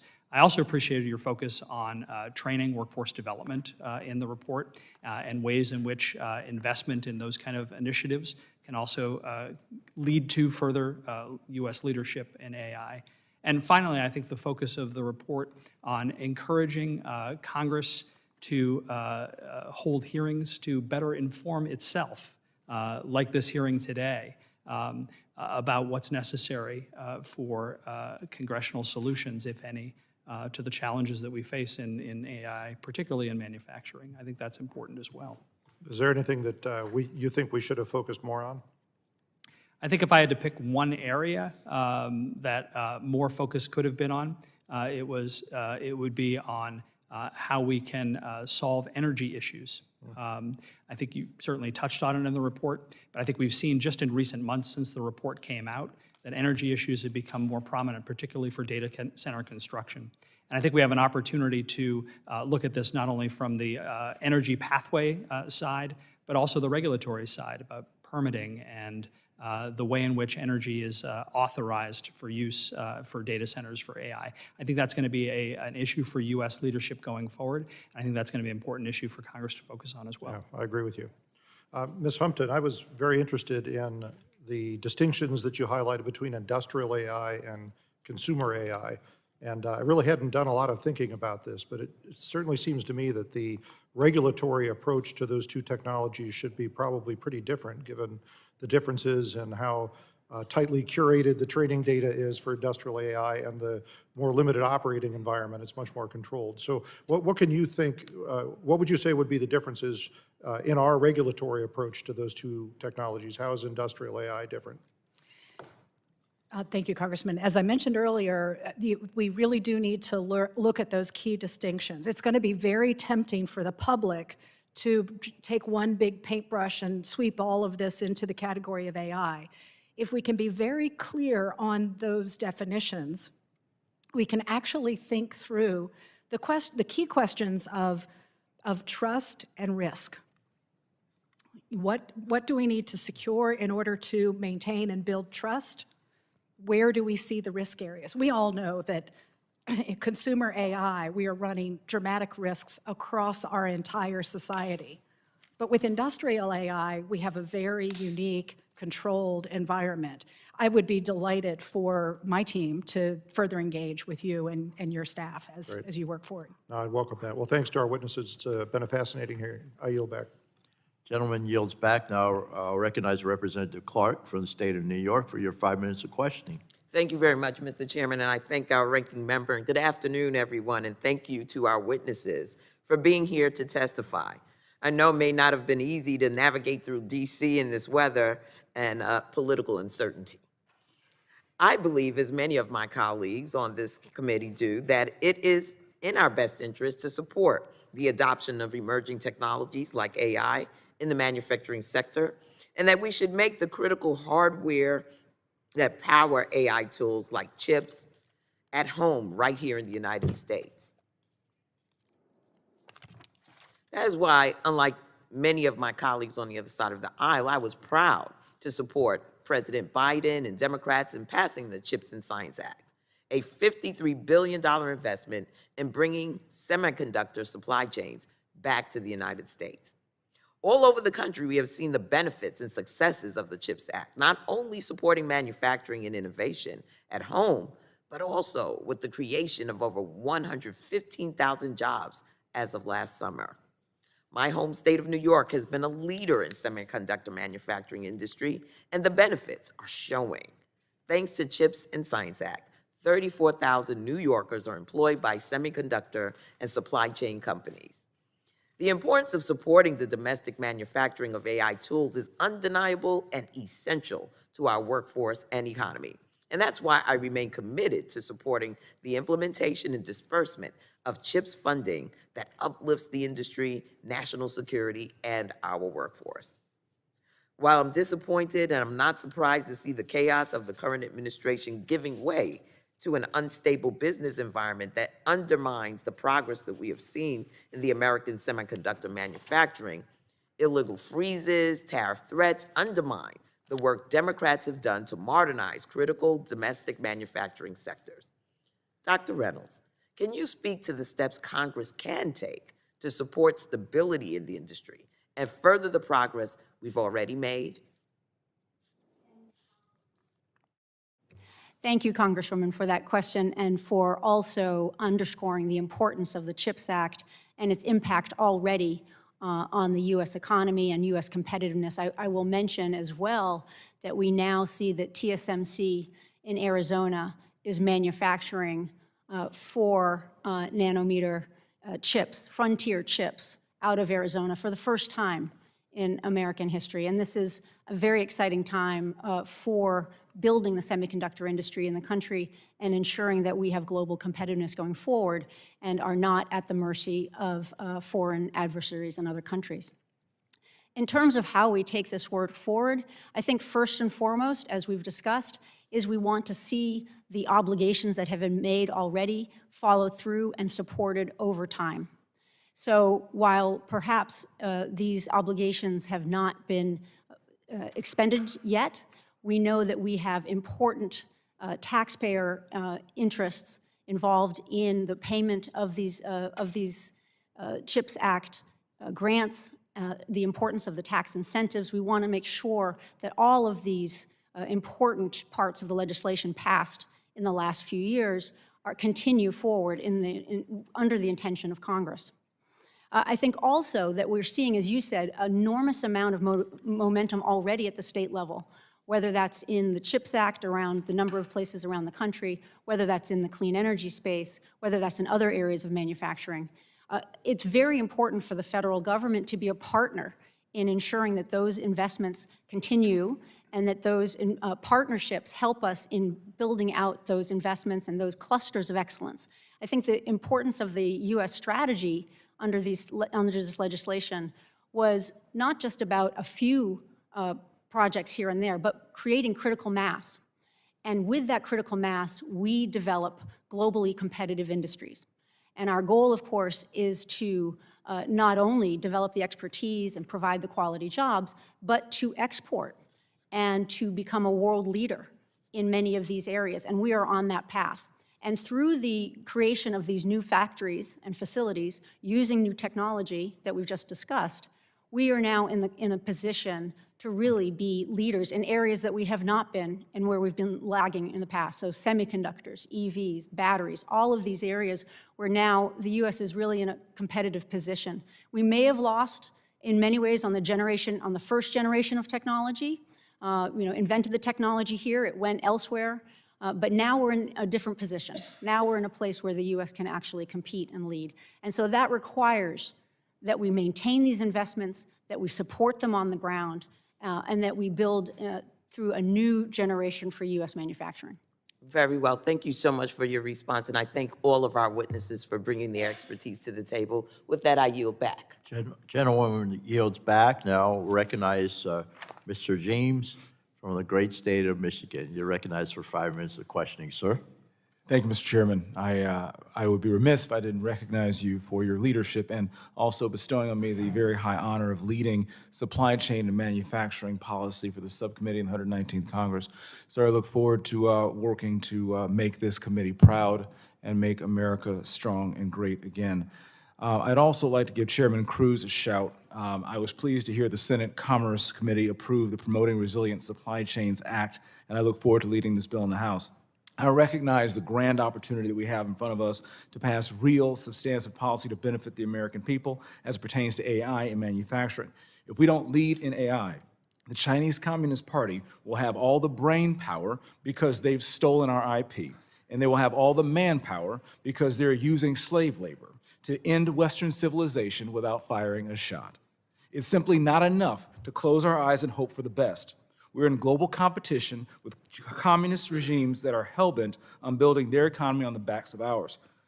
AI and manufacturing here means not relying on goods made with slave labor on brain power stolen from Americans. It means predictive modeling to reduce cost and risk in supply chains. It means minimizing supply chain disruptions before they occur. It means making people more productive, allowing them to upskill and businesses to upscale into the future. This Congress, I'm also going to be launching bicameral and bipartisan reindustrialized caucus. This new caucus will serve as natural convening body for Congress to engage with the broader ecosystems of sectors vital to national security, economic resilience, and global competitiveness, taking feedback from industry leaders and experts such as yourself.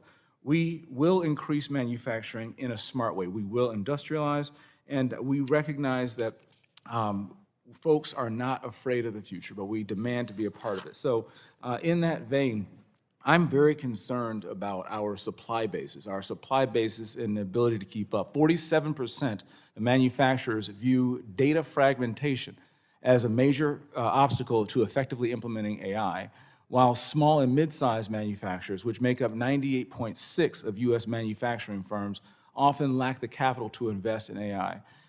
Can you speak, Ms. Humpton, on some of the suppliers who you rely on the important nature for them to help you accomplish your mission, and also what the R&D tax credit would do for you and your suppliers' survival.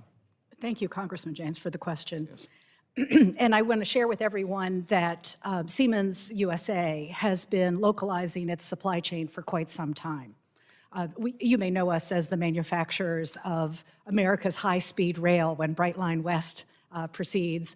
What we have built is a very robust supply chain that activates across 40 states whenever we build a train, as an example. But we also believe that there's a trend going on here that we want to share with everyone, globalization. The idea that we can take advantage of global innovation, but actually build and perform locally, closer to the point of demand. And this is going to be a key concept for strengthening us here in the United States. The idea of incentivizing research and development is key because it is here that we're able to bring these concepts together. Now, So the R&D tax credits are vital. Excuse me? The R&D tax credits are vital. We are looking forward to having tax credits that actually make the U.S. a net exporter to the rest of the world in innovation. Perfect. I'd like to piggyback on another one. You operate the largest digital twin in the world for the Navy. Can you tell me a little bit more about that and how AI will help address the bottlenecks in the defense industrial base in about 30 seconds, please? In 30 seconds, what I Yes. can tell you, the world's largest digital twin is the digital twin of the Navy's shipyards. How do we get a bigger Navy? We do it by making sure that ships spend less time in repair, maintenance, and overhaul. How do we do that? We have to redesign the process in the shipyards. The digital twin that Siemens has been supporting the Navy with, at first look, there were notions about what do we need to do to fix the problem. By using a digital twin, the team was able to discover that what they thought were the bottlenecks were not. We would have spent billions of dollars solving a problem that didn't solve the bottleneck problem. Perfect. So Sounds like digital a great twin does it. technology to bring to Michigan to help us build ships. Mr. Oxman, we hear the demand for more computing power and data center processing to service AI is going to continue to increase. Can you give us a heads up on permitting reform, all of the above energy production, and maybe cite a couple of the unworkable environmental regulations that might hinder the energy required for this AI revolution? Thanks, Congressman James. We definitely need an all-of-the-above energy solution for data centers. Data centers power the AI revolution that's taking place in the U.S., and you're absolutely right to highlight hindrances to the rollout of energy to supply those data centers. And all of the above energy solution will support the construction of data centers and make sure that there's not too much of a burden on the existing grid. The biggest obstacle by far is the one you highlighted, the local, the state, the county permitting requirements that hold up the deployment of energy. And we're looking forward to working with you on making sure that those challenges can be addressed so that we can move forward the energy solutions that data centers need.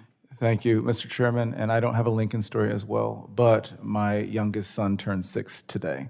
So I'm going to go FaceTime with him. Happy birthday. Thank you so much for your leadership. I yield. Great, thank you. All right, now we'll recognize Representative Dingell for her 5 minutes.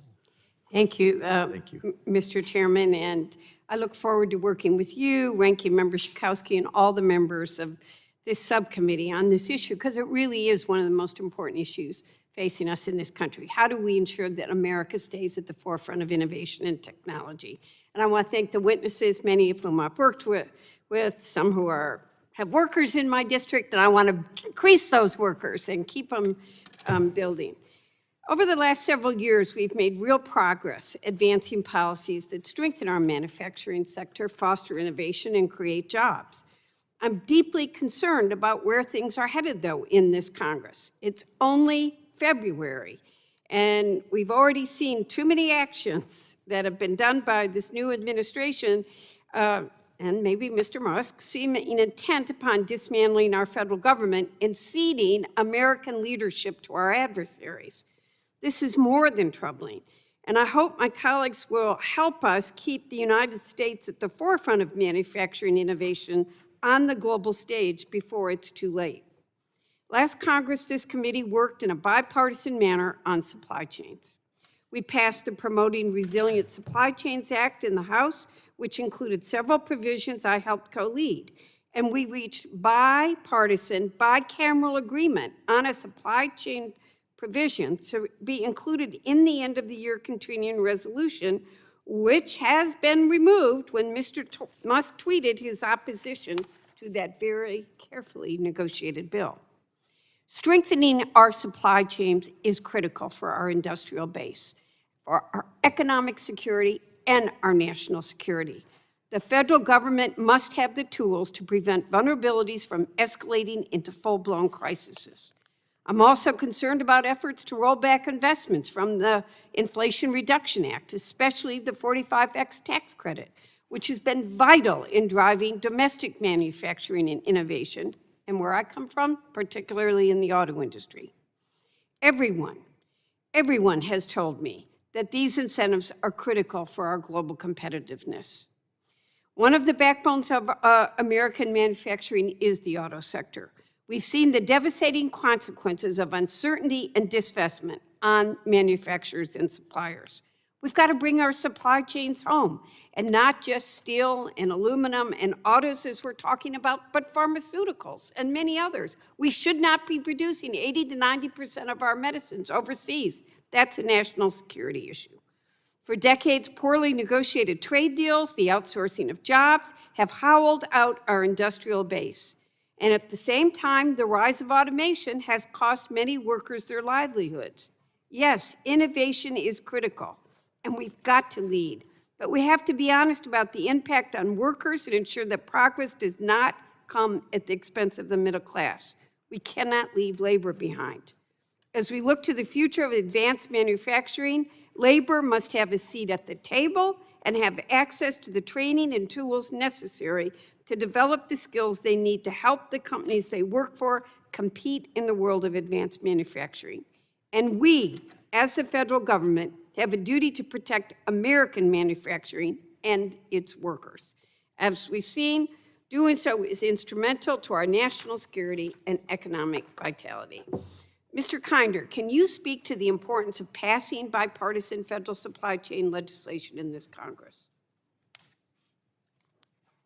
And fast, because I went too long. Thank you, Congresswoman Dingell, and thank you for representing so many of our employees in your district. We are, I don't know what you're specifically referring to on supply chain legislation. Like I say, it's the supply chain, and particularly small and medium-sized manufacturers who populate that supply chain are the backbone of the manufacturing industry. They create jobs in every district. Those manufacturers struggle to make investments in digital transformation and in AI. And to the extent that this subcommittee and to the extent that Congress can come together to help strengthen that segment of the supply chain, that's going to be positive for the manufacturing sector. Thank you. Dr. Reynolds, tell us how important labor is in the advanced manufacturing conversation. Thank you, Congresswoman.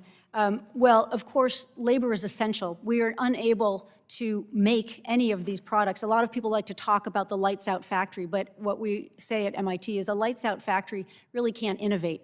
We need our workers to be able to do that. Currently, manufacturing jobs represent just under about 10% of all jobs in the economy, but they come with a very large multiplier effect, very important for the economy, and they're also tied to technologies and industries of the future, and they underpin the economic growth and prosperity for the country, whether that's in transportation, in energy, or in manufacturing. We see our industrial systems really throughout the economy relying on our workers. And we know that manufacturing can provide career paths and quality jobs. Our challenge in this country has not been about creating new jobs and the quantity of jobs, it's been about the quality of jobs. And so I think that the fact that we're thinking about and talking about how can AI augment workers and support workers is really the first step to making sure this technology helps workers through increasing productivity, which can also lead to increasing wages. As it stands right now, our small and medium-sized firms are struggling to adopt this technology, to find workers, to pay their workers, and we can find a path forward that invests both in technology and in workers for the country. I obviously yield back and would like to submit some questions for the record, Mr. Chairman. Next, we'll recognize Mr. Fry from the great state of South Carolina. Thank you again, and welcome to the committee. Thank you, Mr. Chairman, and thank you for your leadership on this issue. Good afternoon to our witnesses. I really appreciate the professional discussion in which you are informing us. I think that that partnership is absolutely needed as we launch into this brave new world called AI. Back home in my district, in Florence, South Carolina, GE Healthcare manufactures some of the best MRI machines and systems in the world. These systems are used to provide high-quality patient care in the U.S. and around the world, and they leverage AI to enhance imaging speed and quality, helping doctors make faster and more accurate diagnoses. But AI's impact extends far beyond just healthcare. It is improving forecasting, planning, and process optimization at GE Healthcare's manufacturing facilities, ensuring efficiency from the production line to the supply chain. And it's not just changing manufacturing, it's really redefining our economic future. As you have testified to, it offers unprecedented opportunities to strengthen American industry, enhance our global competitiveness, and secure our technological future. But to fully realize these benefits, I think we must ensure that policies support rather than stifle AI innovation. And as we discussed today, I look forward to hearing from our witnesses on how we can do that. Ms. Humpton, thank you for being here today. Siemens has operated not only across the U.S., but really in a global market and across the globe. Do you find with all the states and all the different countries and all the different approaches in which they are treating AI, do you find that regulatory uncertainty or fragmented legal requirements, do you find that to be cumbersome for U.S. manufacturers to adopt AI? Thank you for the question. And I think my team who's joined me here today would tell you they are burning a lot of calories trying to track everything that's happening at the federal, the state, the local level, and with regulation, obviously regulation being formed all around the world. This is why we're thrilled that the Congress has invited industry to the table. We really believe that as responsible businesses, if we raise our voice in this environment, we can help the Congress understand what we know. But the thing that we really appreciate from the Congress is a better understanding of the risks we face as a nation. So this sharing of information is vitally important right now. Absolutely. Thank you so much. Mr. Oxman, you've discussed how AI can strengthen our supply chain resilience and improve operational efficiency for our manufacturers.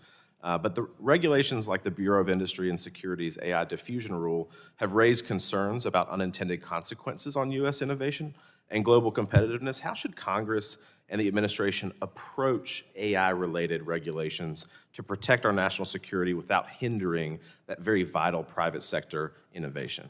Thanks, Congressman Fry. I'm glad you mentioned that AI diffusion rule because that is something we were very disappointed to see happen in the waning days of the Biden administration. The good news is there's an opportunity, there's an open rulemaking. The Trump administration can make that rule better. These are complicated issues. Protecting national security is obviously vital as we look at opportunities to continue global leadership by the U.S. in AI.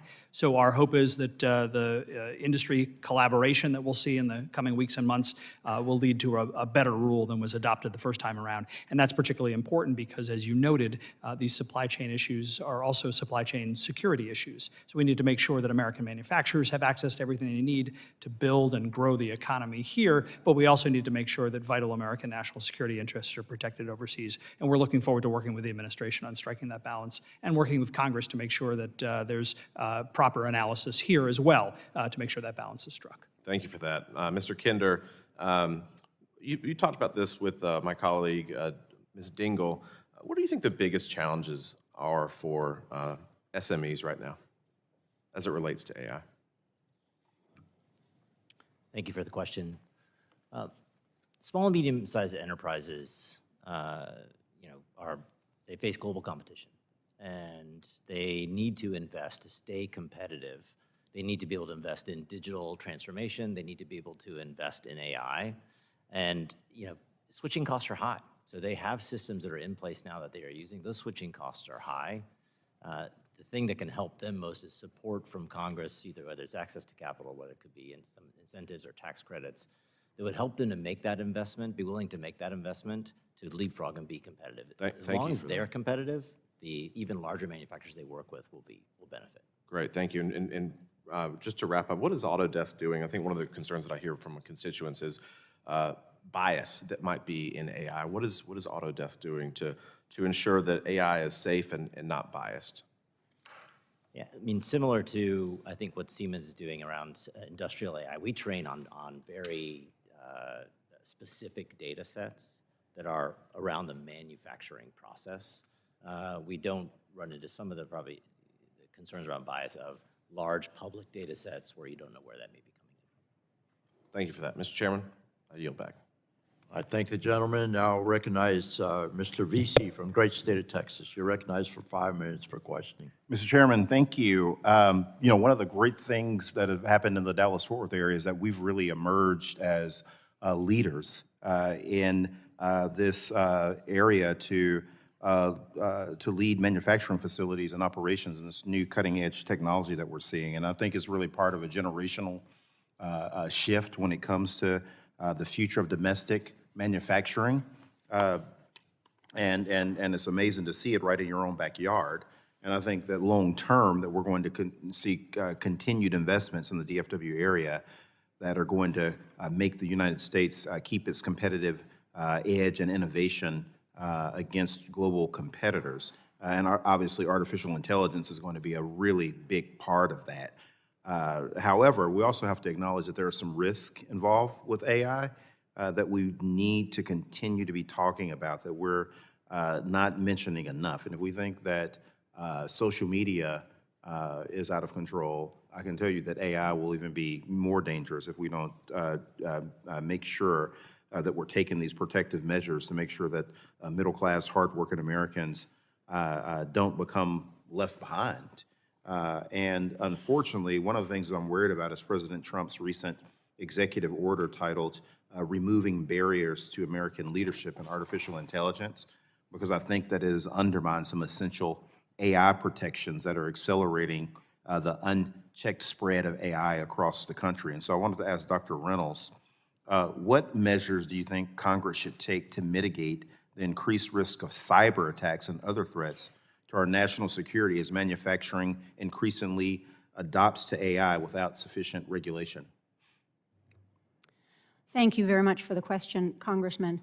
Certainly, the concerns about cybersecurity have been around for several years and have been escalating, and particularly in our manufacturing base, which has been most directly attacked. So I think that the issue has been elevated, and I think there is a bipartisan concern about how we address this. How actually we go about doing that is another question, and I think you've heard a range of comments here this afternoon about exactly what the role of government should be. My hope is that we find a path forward that is going to accelerate our investigation and our research in this area, but also find a pathway forward in which cybersecurity is front and center, but also the issues you raise, whether it's privacy, protection of minors, security of information for the consumer, et cetera. Those are critical issues, and I think at this point in time, we've had a lot of discussion and debate, but we need to find a collaborative and bipartisan path forward, which is going to protect not just the consumer and the worker, but also our manufacturing base. Yeah, no, absolutely. And also, I want to talk about energy use, AI and energy use. That has gotten a lot of attention, and it should. Last year, I visited Siemens. They have a new facility in my district in Fort Worth, and I understand that Siemens digital twin offerings can provide real-time insights into the energy usage of various components in the data center. But I'm worried that if we don't reform our permitting process to allow energy of all forms to be generated and put onto the grid, that there are going to be risks to constituents in the manufacturing sector. I wanted to ask particularly Ms. Humpton, do you think that that is something that we should be concerned about? Congressman Veazey, we were thrilled to host you at Fort Worth, and I've been bragging today about this as a real illustration of the power of AI in not only building, but in staffing, training our staff, and bringing people from outside the manufacturing world into manufacturing in Fort Worth. The power that is going to be required for AI is absolutely essential. And actually, technologists like us, but in particular Siemens, has been working in the field of electricity management for almost our entire existence. And what we have right now is a brilliant opportunity to use AI as we solve this problem. We do need to use new techniques like microgrids, the ability for people to generate power on site, perhaps sell it back to the grid when they're not using it, the ability to control those microgrids for maximum uptime. The AI that's available now in the energy sector is very exciting, and we've been working very closely with the Department of Energy and with several administrations to make sure that we're making these things visible and available. So I do believe that we need to consider both the AI itself as well as the power provision.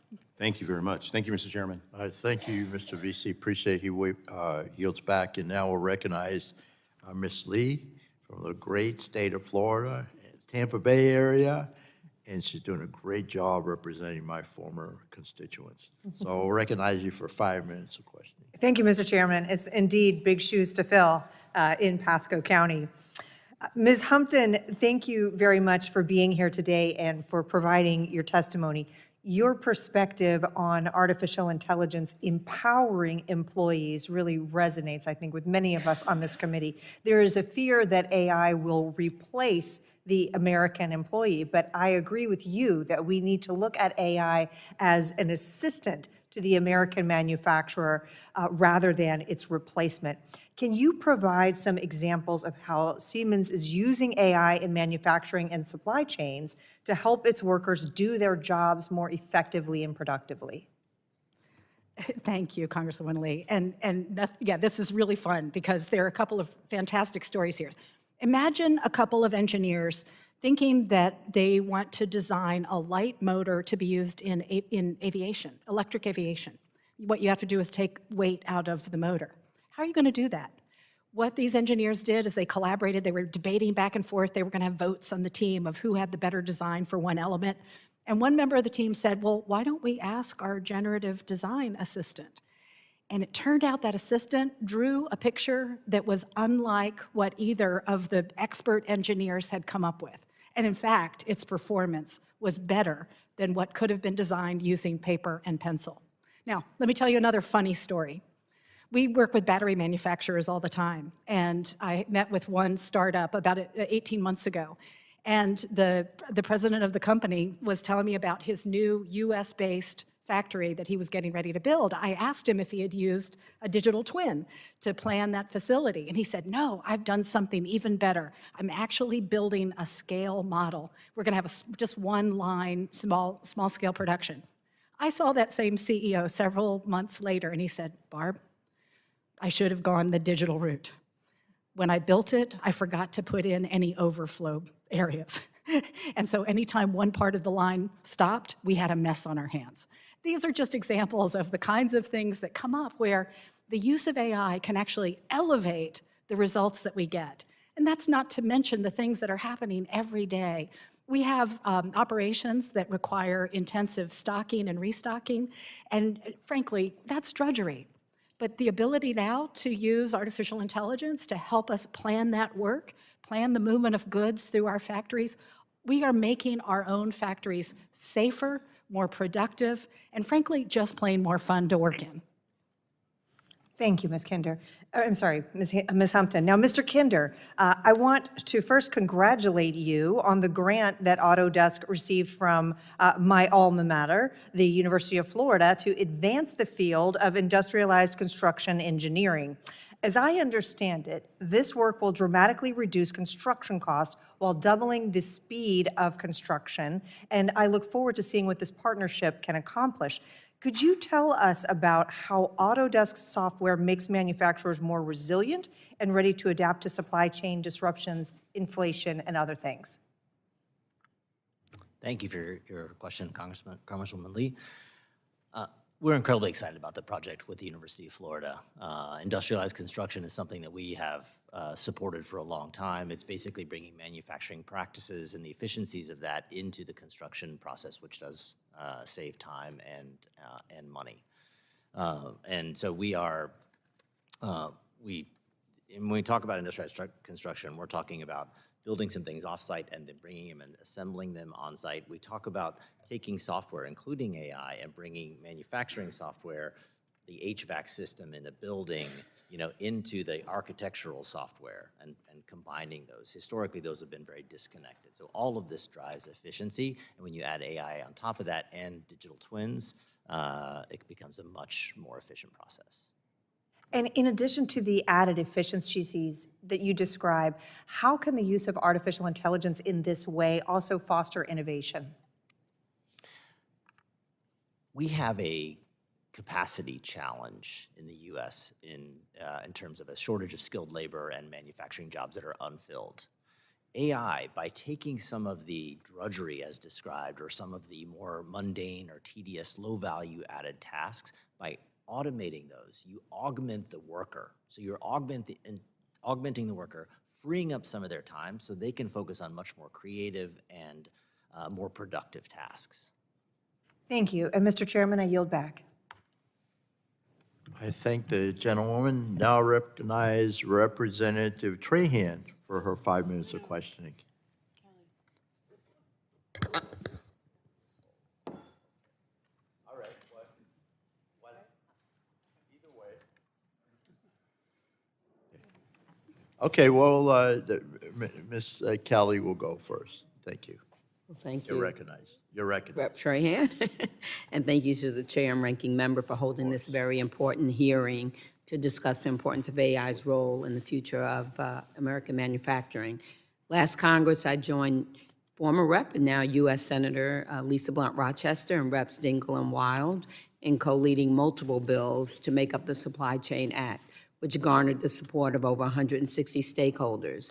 These vital bills would have established a new office within the Department of Commerce charged with monitoring supply chains, identifying supply chain gaps and vulnerabilities, as well as addressing supply chain risks. Unfortunately, many of these critical provisions were pulled from the bipartisan continuing resolution that failed to receive a vote. Dr. Reynolds, based on your experience with the supply chain shock during the pandemic, do you agree that it's important that the federal government take a leading role in mapping and monitoring supply chain vulnerabilities? Excuse me. Well, thank you, Congresswoman. It's an important question and one that I lived and breathed for my couple of years in the White House. I still have PTSD, I think, from the experience. But what we learned from that experience at the beginning of the COVID crisis was that, in fact, maybe the U.S. government did not have sufficient information. We knew that about supply chains. But what was more disturbing is that the private sector didn't have the information either. When the semiconductor crisis hit, and we brought in a lot of the semiconductor companies or leaders in auto and medical device, they themselves were not clear what their supply chain looked like and what the semiconductor industry, and supply was facing. So it really underscored the role of government here, that there is an important role for the federal government to play to try and collect the data, to obviously in a way that's respecting privacy, to disseminate the data and be able to look around the corner at what the next vulnerability will be. And so while we have really made, I think, significant progress on that, we have to realize there's a long way to go. And I applaud the work that you have done and the creation of more capabilities at the federal government level to do this. If we think about the recent crisis we had after Hurricane Helene hit, and all of a sudden the one facility that produced IV fluids in this country was wiped out, was that something we could have predicted ahead of time? Would we have known that that was a challenge? And in fact, I think AI, generative AI, will be helpful for us to understand our supply chains and our vulnerabilities. So I think it's an incredibly important area. I think we now look at the U.S. economy in a way that we never did before, through the lens of supply chains, and I applaud that work. Thank you. Illinois has a history of manufacturing as one of the largest manufacturing centers in the Midwest. Chicago and other parts of my district became a hub for trade and commerce due to its access to strategic waterways and railroads. I believe that Illinois' history, coupled with existing infrastructure to accommodate large industrial sites and manufacturing facilities, will ensure the state has a major role in the U.S.'s effort to increase domestic manufacturing. But to accomplish this goal, we must ensure that small and medium-sized manufacturers can compete. And Dr. Reynolds, in your written testimony, you mentioned that there are 250,000 small and medium-sized manufacturers in the U.S. and that we need financial incentives to help them make the leap into digital manufacturing. What are your best arguments for why, in this budget-constrained environment, we should invest more federal funds in small and medium-sized manufacturers? Yes, As quickly as you can. We've been talking about the role of the SME as the backbone of manufacturing for this country, and I bring that statistic forward, the 250,000 small and medium-sized firms in the country. If we just wanted 20% of those to be digitally advanced and leading the country, that's 50,000 small and medium-sized firms, and right now we have no way of reaching those firms through any direct mechanisms. So what we have to really think is creatively, how do we try and support those firms at scale? And I think the argument here is that we know that our small and medium-sized firms are less productive than our larger firms. And the positive spillover effects that happen if we can get them to become more productive are important, not just for national security, which would be the first argument you made. We have a shrinking supply chain base, and our defense industrial base is really suffering from that, to the extent that the DoD highlighted in its National Industrial Strategy report last year. Supply chain resilience among our SMEs is critical for them. But we need that not just for defense and national security purposes, but also for the supply chain resilience. As we are looking at ways in which we're trying to invest in resilience, not just efficiency, we really have to see how our small and medium-sized firms play into that and how we can support them in being more resilient. Thank you, and I'm out of time. I yield back. I thank the gentlewoman. Now we'll recognize Representative Kane for his 5 minutes. Welcome to the committee. And thank you to our witnesses for being here today. In the era of innovation driven by emerging technologies such as AI, it is essential that the federal government support equally innovative policy solutions to maximize the benefits of this technological growth, but also allow businesses to innovate to stay competitive. A successful program in New Jersey has been the Manufacturing Extension Partnership. This public-private partnership with centers in all 50 states was dedicated to helping small and medium-sized manufacturers grow and to compete. Ms. Humpton, as a large manufacturer, provides critical technologies and tools to company. What policy tools should Congress consider prioritizing the needs of smaller and medium-sized manufacturers who need access to AI-enabled technologies to optimize their operations and to drive their long-term success? Congressman King, thank you. And we are so proud that our research headquarters are located in Princeton, as well as many of our headquarters functions are in the Island area. The role today of public-private partnership is key. How do we reach those small and medium enterprises at scale? We know that we have a lot of people, working on that problem. I believe the work of the manufacturing institutes has been critical to progress. And so we alone participate in 6 or 7 of the manufacturing institutes with the goal of bringing technologies into an environment where others, including small and medium enterprises, can actually experiment and adopt. One of the things that business can do is to actually look at the way technology is provided. We've done an analysis and have determined that we need new licensing structures, for instance, for small and medium enterprises so that they can afford the entry level, to get into the same tool sets that large enterprises are using. I do believe that a critical piece then to cap all of this and tie the workers back in is the network of community colleges across the United States can be an excellent partner in scale. Yeah. No, they're crucially partners in that regard, and I agree with you on that. Mr. Oxman, as you know, there have been ample conversations regarding preparing the AI workforce. What do you recommend that we, as Congress, do to position ourselves to better remain competitive amidst the growing technological landscape? Thank you, Mr. Congressman Keene. And I also want to thank you for your sponsorship to the LIFT AI Act, which is focused entirely on this very important issue. The technology industry is laser focused on finding top talent and filling hundreds of thousands of open roles and making sure that American workers are trained for those opportunities. And what we look forward to working with you on in the new Congress is opportunities to partner industry and government together. The LIFT AI Act, what was great about that is it was focused on the National Science Foundation funding research opportunities, grant opportunities, educational opportunities for STEM education. And we'd like to work on with you on that as well, again, because that's the important key to making sure we have an educated AI-enabled workforce. Last month, and thank you for that partnership, and look forward to continuing to work with you. Last month, several of your member companies announced a multi-billion-dollar investment known as Stargate project over the next 4 years to build AI infrastructure, which will power future generation AI technologies here in the United States. This is an exciting development for job growth, future innovation, and shows another example of U.S. leadership in AI development. Can you discuss how this project will catalyze U.S. economic and AI growth, and what are the direct impacts on U.S. manufacturing?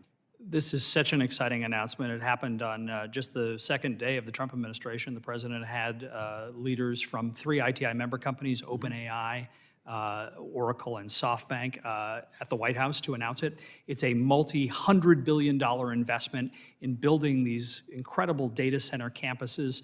First one that's been announced has been in Texas, but there are announcements pending in multiple states around the country.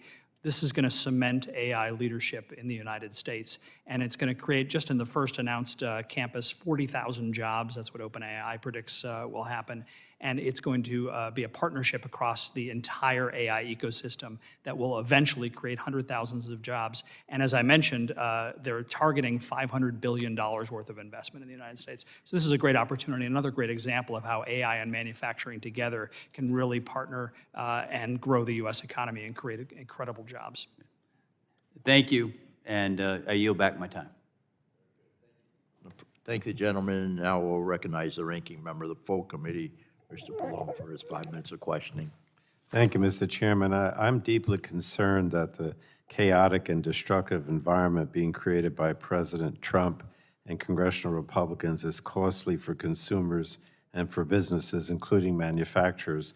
American manufacturers are working hard to modernize their facilities by adopting AI and other new technologies and training their workforce to meet the demands of advanced manufacturing. And many of them rely on federal financial support, tax incentives, and other federal programs to make this transition possible. But instead of continuing to promote our vital manufacturing sector, President Trump and his billionaire friends are sowing seeds of destruction, illegally halting federal funding across the government, and thrusting our nation into nonsensical trade wars with our allies. So, Dr. Reynolds, I have 3 questions to try to get them in the 4 minutes. How have the programs, investments, and tax credits created by the Inflation Reduction Act, CHIPS and Science Act, and the Bipartisan Infrastructure Law enabled American manufacturers to compete in the global economy, if you will? Thank you, Congressman. And I agree with you that for all of the great investments and the progress we're making in our advanced manufacturing, we also have experienced in the last few weeks a lot of uncertainty. And uncertainty is bad for business, it's bad for planning, it's bad for U.S. manufacturing. But these investments that have come through the different parts of legislation have really sown enormous amounts of investment and opportunity going forward. Particularly the use of tax incentives, I think, has encouraged private sector investment and leverages numbers that we've discussed already that have been very important. Those investments are just getting underway. We have at least a decade ahead of us of watching them come to fruition and bring jobs and investment in communities across the country. And I think it's in industries that not only are important for the country in terms of national security and supply chain resilience, but also in terms of export opportunities, places where the U.S. can lead globally and where we haven't historically. Our companies have been put between a rock and a hard place over time, over decades. On one side, we have actors such as China who are engaged in sort of non-market activities that have made it very hard for our manufacturers to compete. On the other hand, we have investors who are looking for short-term returns from our manufacturers without a long-term view. We now have an opportunity through this legislation in which we have invested in the long-term capabilities of manufacturing in the U.S. And this is an inflection point, a moment for the U.S. in which we can lean in and lead globally in these areas. Well, I'm going to compress my last two questions into one. And you mentioned tariffs, and this is, of course, one of my concerns, that the president and Republicans are raising costs for American families who are already struggling by throwing the United States into trade wars with these tariffs for our closest allies, Canada, Mexico, European Union. So can you discuss the importance of preserving trade relationships with our close allies for access to intermediate goods and external markets for finished products, if you will? Well, of course, there are appropriate places for tariffs when it comes to national security, when it comes to unfair trade practices. But when it comes to our largest trading partners and allies, it's really not the right place for the use of these tariffs. I think it raises a number of issues. First, of course, it creates this enormous amount of uncertainty. We've seen our manufacturers have to have whiplash over whether they were going to see major tariff impositions on Mexico and Canada, and then to have that paused. It's costly to the economy. It's costly to our manufacturers. Second, as you said, it raises the price of intermediate goods. And it's not just for some industries, it's for all of our manufacturing industries. And so that kind of cost not only makes them less competitive, it also puts at risk our manufacturing jobs. Third, I think it's important for us to recognize that we've had trade agreements that we've all come around with our allies, Mexico and Canada, and that if you break those trade agreements, you're losing the trust and you're losing credibility long term. I think it also makes it harder for us to sell our end products, our finished goods, in those markets.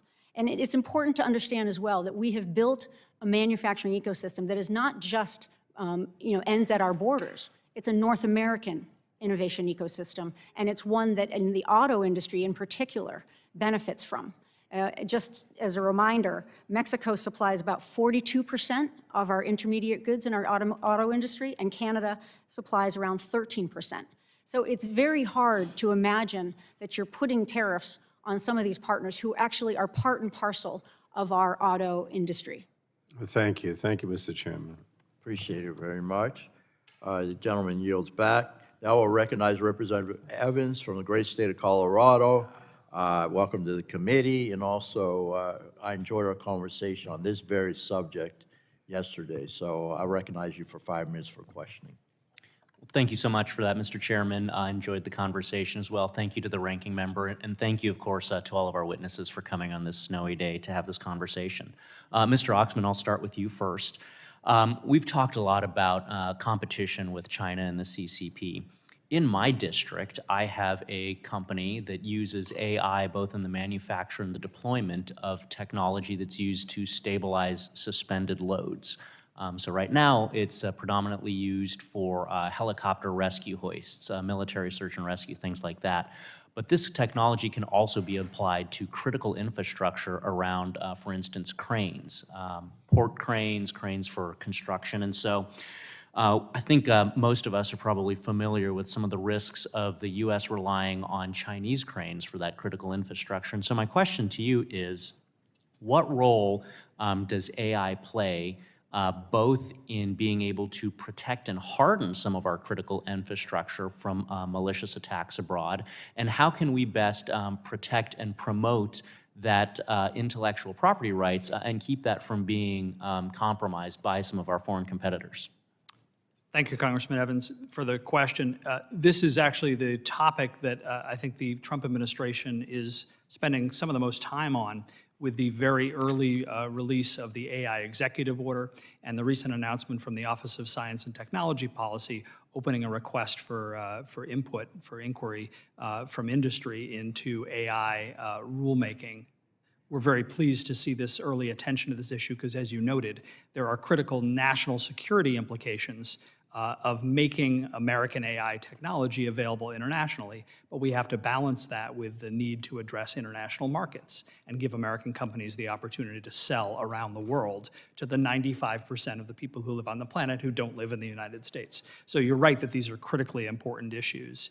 And that balance of national security and economic interests is one that is very important and very challenging, because we do want to make sure that these use cases of AI that we've talked about today are available here and also available to our allies. As you noted, AI can be a critical tool in cybersecurity defenses, for example, augmenting human capability and making sure that we are hardening our networks and our infrastructure against potential adversaries. So I think all of these issues are critically important. It's heartening to see the Trump administration paying such close attention and soliciting industry input, and we look forward to working with you on these important issues as well. Thank you. Moving on to Mr. Kinder, in your testimony, you talked a lot about the use of AI in manufacturing.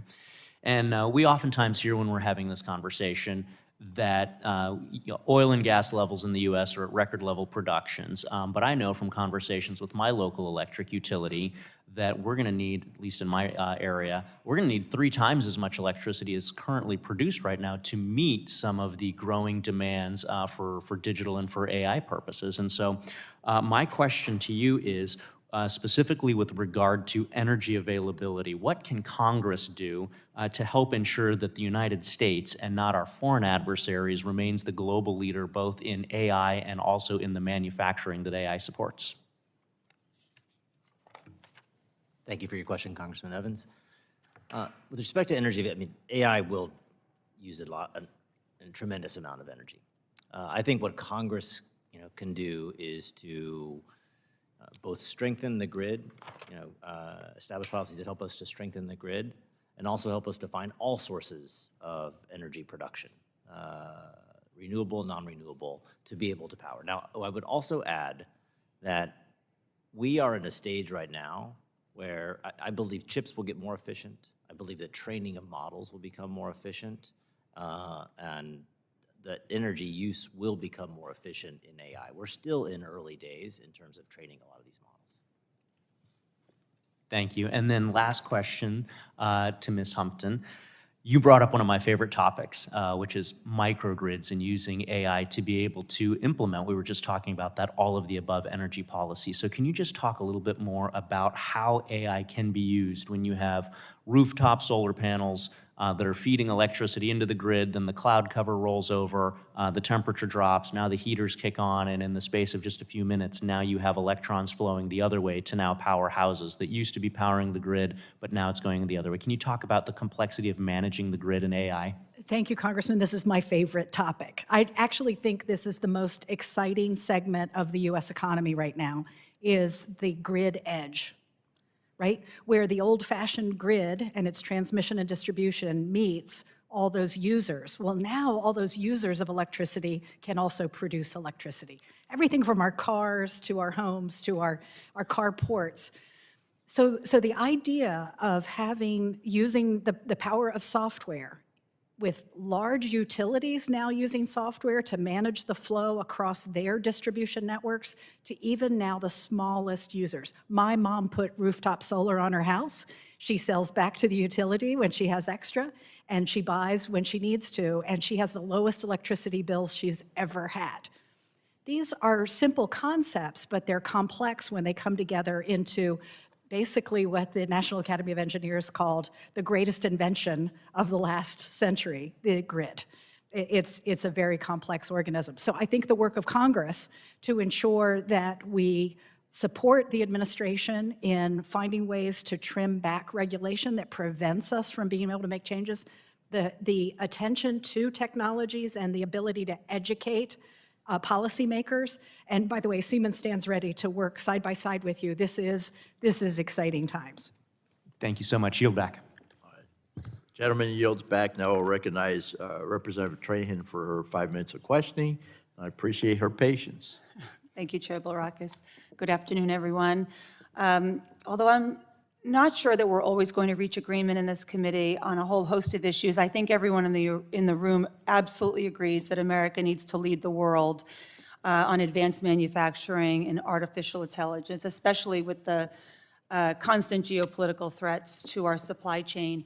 Stability and reliability in public-private partnerships is vital to ensure that American businesses can plan for the long term and trust that the government will be there to build out programs to foster these types of partnerships, the CHIPS and Science Act, the Infrastructure Law, the Inflation Reduction Act. You know, in my district in Massachusetts, I've seen the powerful impact that those strong public-private partnerships can have on stimulating the local economy and onshoring high-paying jobs.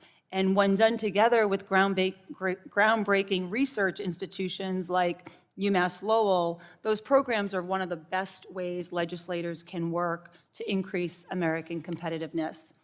Dr. Reynolds, how does direct investment in public-private partnerships accelerate the onshoring of manufacturing? I know you've answered this question, but I want to just set the stage. Sure. Thank you very much. It's a great question, and appreciate that, particularly coming from the state of Massachusetts, which is really a leader in these kinds of partnerships.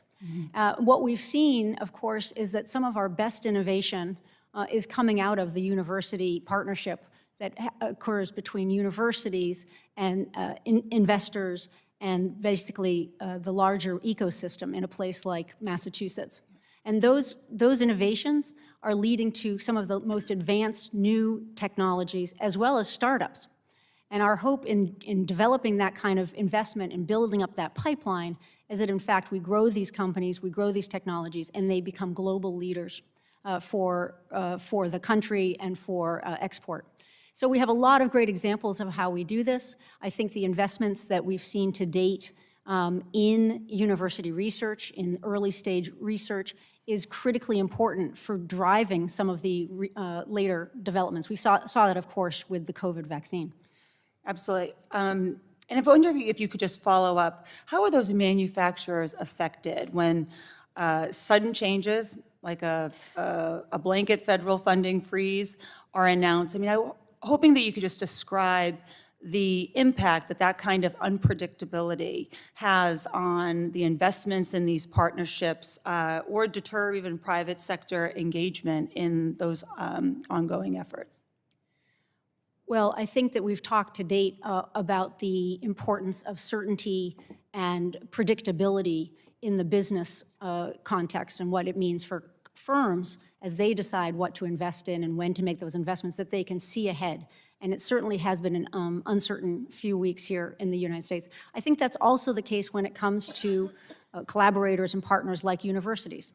Budgets are laid out years in advance. The importance of building up labs and building up the knowledge base and capabilities in a lab does not happen overnight. It happens over years. It's also very expensive to build that kind of capability. Yep. And so having some predictability on budgets is something, of course, everybody in this room can appreciate, is how that helps us, deliver the important outputs we're looking for.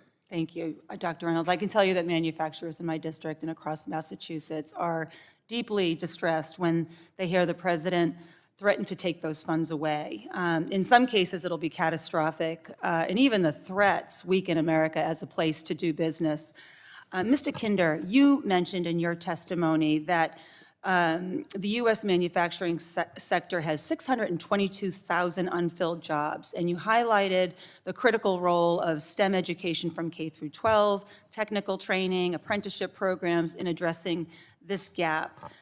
This administration is threatening to cut those very educational programs, even going so far as dismantling the Department of Education. The development of our technical and manufacturing workforce would be decimated.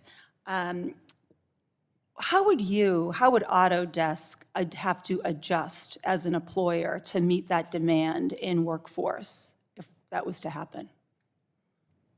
Thank you for your question. We work with the education community at length. We work with over 19,000 institutions from kindergarten all the way through graduate schools, vocational schools, to provide free software to be able to train that next generation. We think that is absolutely critical, and we'll be training them in tools that include AI going forward, and helping to upskill that workforce.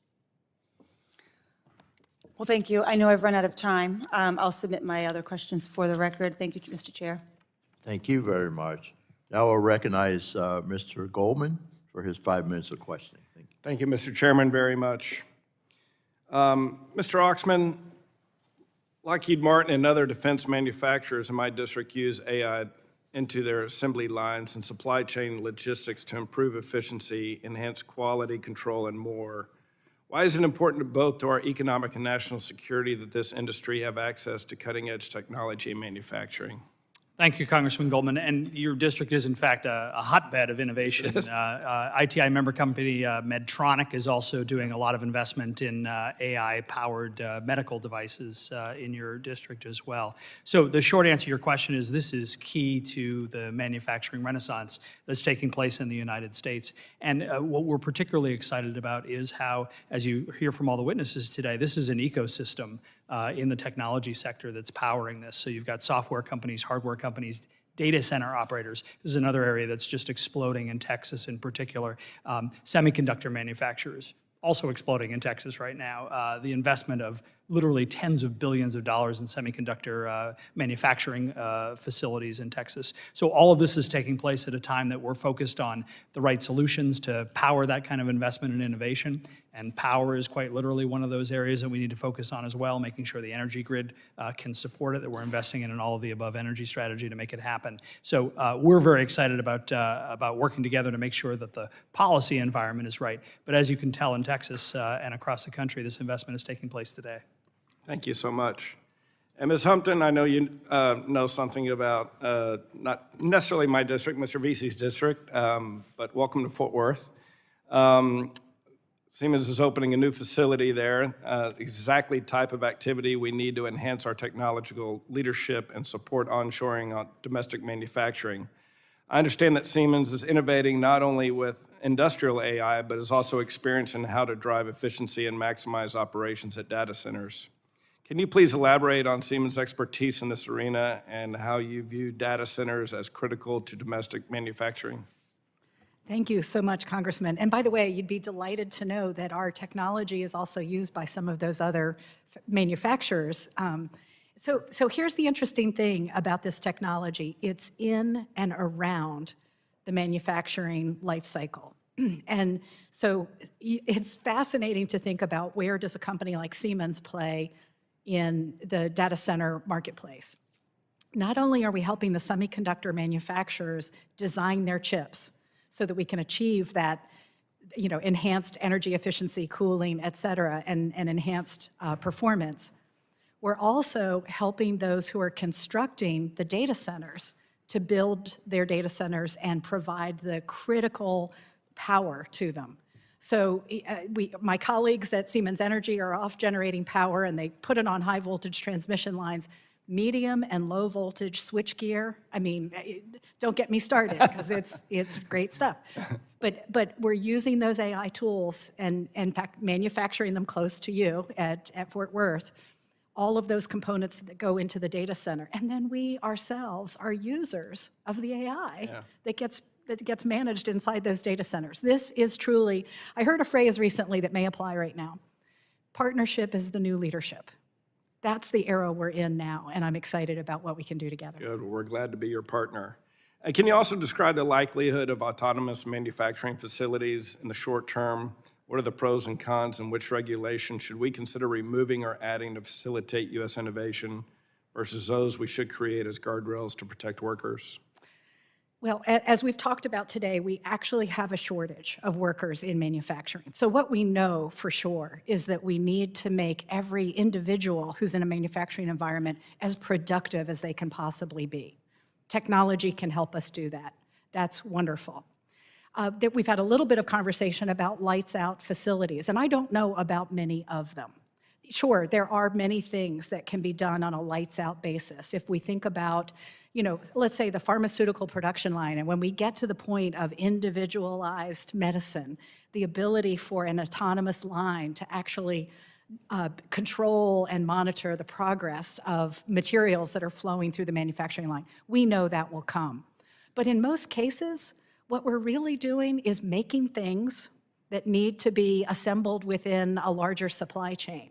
There is a lot of logistics. There's a lot of tracking. People are needed in the creativity that puts all of those pieces together, and I think we're going to see that for quite some time. You timed that perfectly. Thank you very much. Thank you all the panelists. Mr. Chairman, I yield. Appreciate it very much. Gentleman yields back. Now we'll ask, I believe we have Ms. Schreier. Dr. Schreier, you're recognized for 5 minutes for your questioning. Thank you, Mr. Chairman. Thank you to our witnesses.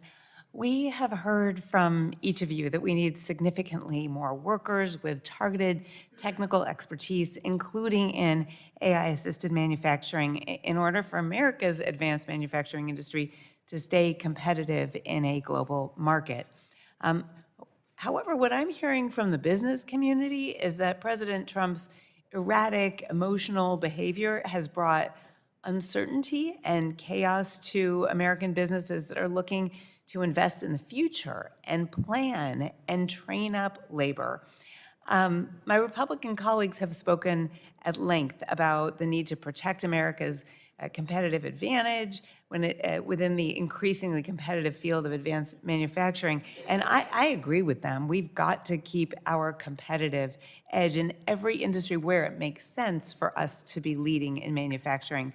But at the same time, the Trump administration's recent government-wide federal funding freeze and efforts to dismantle the Department of Education, our continuing and our career and technical education source, tariffs on our strategic allies.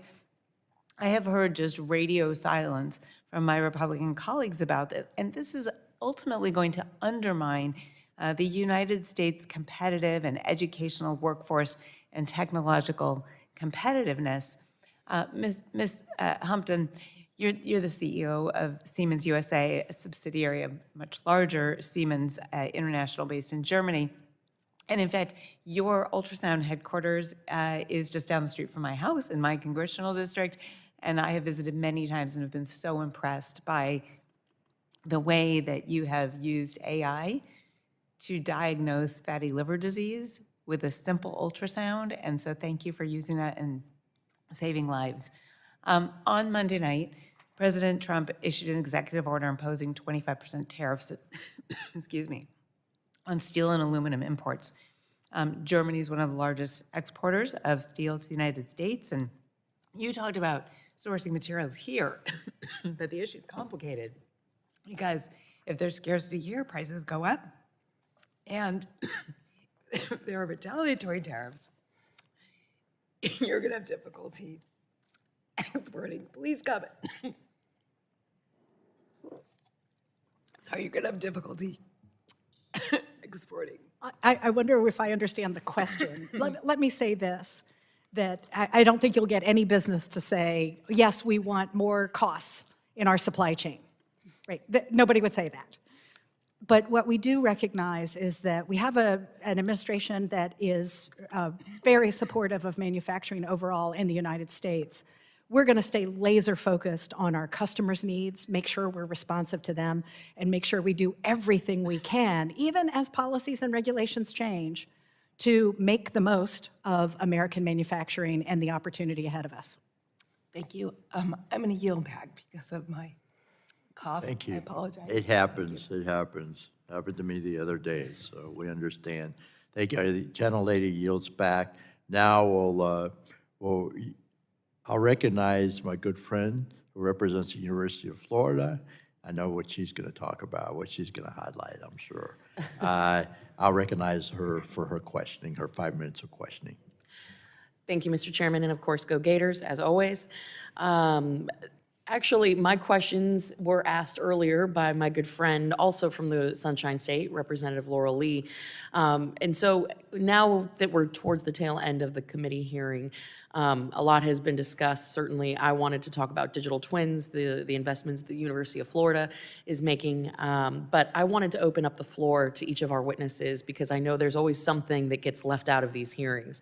So I'm going to start with you, Ms. Humpton. If you can maybe speak to some of the things that you wanted to cover or didn't get asked in this hearing yet today. This has been a phenomenal conversation, and I'm looking down at my notes of things that I wanted to make sure we covered. And I'm coming up empty. Thank you for making sure that we have a comprehensive dialogue. I think the thing that I hope we all leave with today is that industrial AI is different from consumer AI. Thank you. Absolutely. And thank you for all the work that you do on digital twins. It is absolutely revolutionary, and I'm very excited for the possibilities of digital twins in multiple different industries and sectors. So thank you. Mr. Kinder, I know Representative Laurel Lee, she mentioned the University of Florida and the College of Engineering. Anything that you wanted to add as part of your response to her question or expand on that? I should clarify a little bit more specifically, the importance of R&D and the investments that we have to make at the university level in order to continue pushing this type of technology. Yes, I think thank you for the question, Congresswoman. We're very excited about the Florida partnership. Yes. I think it's going to launch this fall, I believe is the plan, for the degree program. We think bringing manufacturing techniques to the building sector will revolutionize how we build, especially housing, of which there's a critical shortage in the U.S. Our software, the training we provide, teaches students how to reduce those costs by 50%. And this is where Autodesk brings together both manufacturing and architecture, engineering, and construction. We partnered with a modular construction company in Oakland, California, to design more than 300 AI-enabled affordable housing units at about half the cost and half the time and half of the waste in the process. So we're very proud of that and look forward to working with and partnering with universities to further that type of research. And along with that, in Congress, we're doing everything we can to make sure that the regulatory environment doesn't trip everybody up as we're innovating, and you guys are doing so much more with half the cost and half the time. We need to do it with half the regulations. So this is my shameless plug for the REINS Act right now, but thank you for that. Dr. Reynolds, I saw you flipping through your notes to make sure that there was nothing that you hadn't missed. Was there anything that you wanted to cover that we haven't touched on today? You know, I might just reinforce a few points that I think have been made today. The first one I want to make is a sense of urgency. I think that we have an understanding that we really need to do a collaborative project here. This is going to take government, it's going to take industry, it's going to take academia, it'll take the civil society. But we have an urgent moment here because I think the U.S. is at an inflection point. And we have done so much over the last few years to rebuild this manufacturing base, to build momentum. We now have hundreds of new facilities being built. We have a whole new crop of manufacturing startups that are really changing the face, particularly in AI. All of that momentum must continue.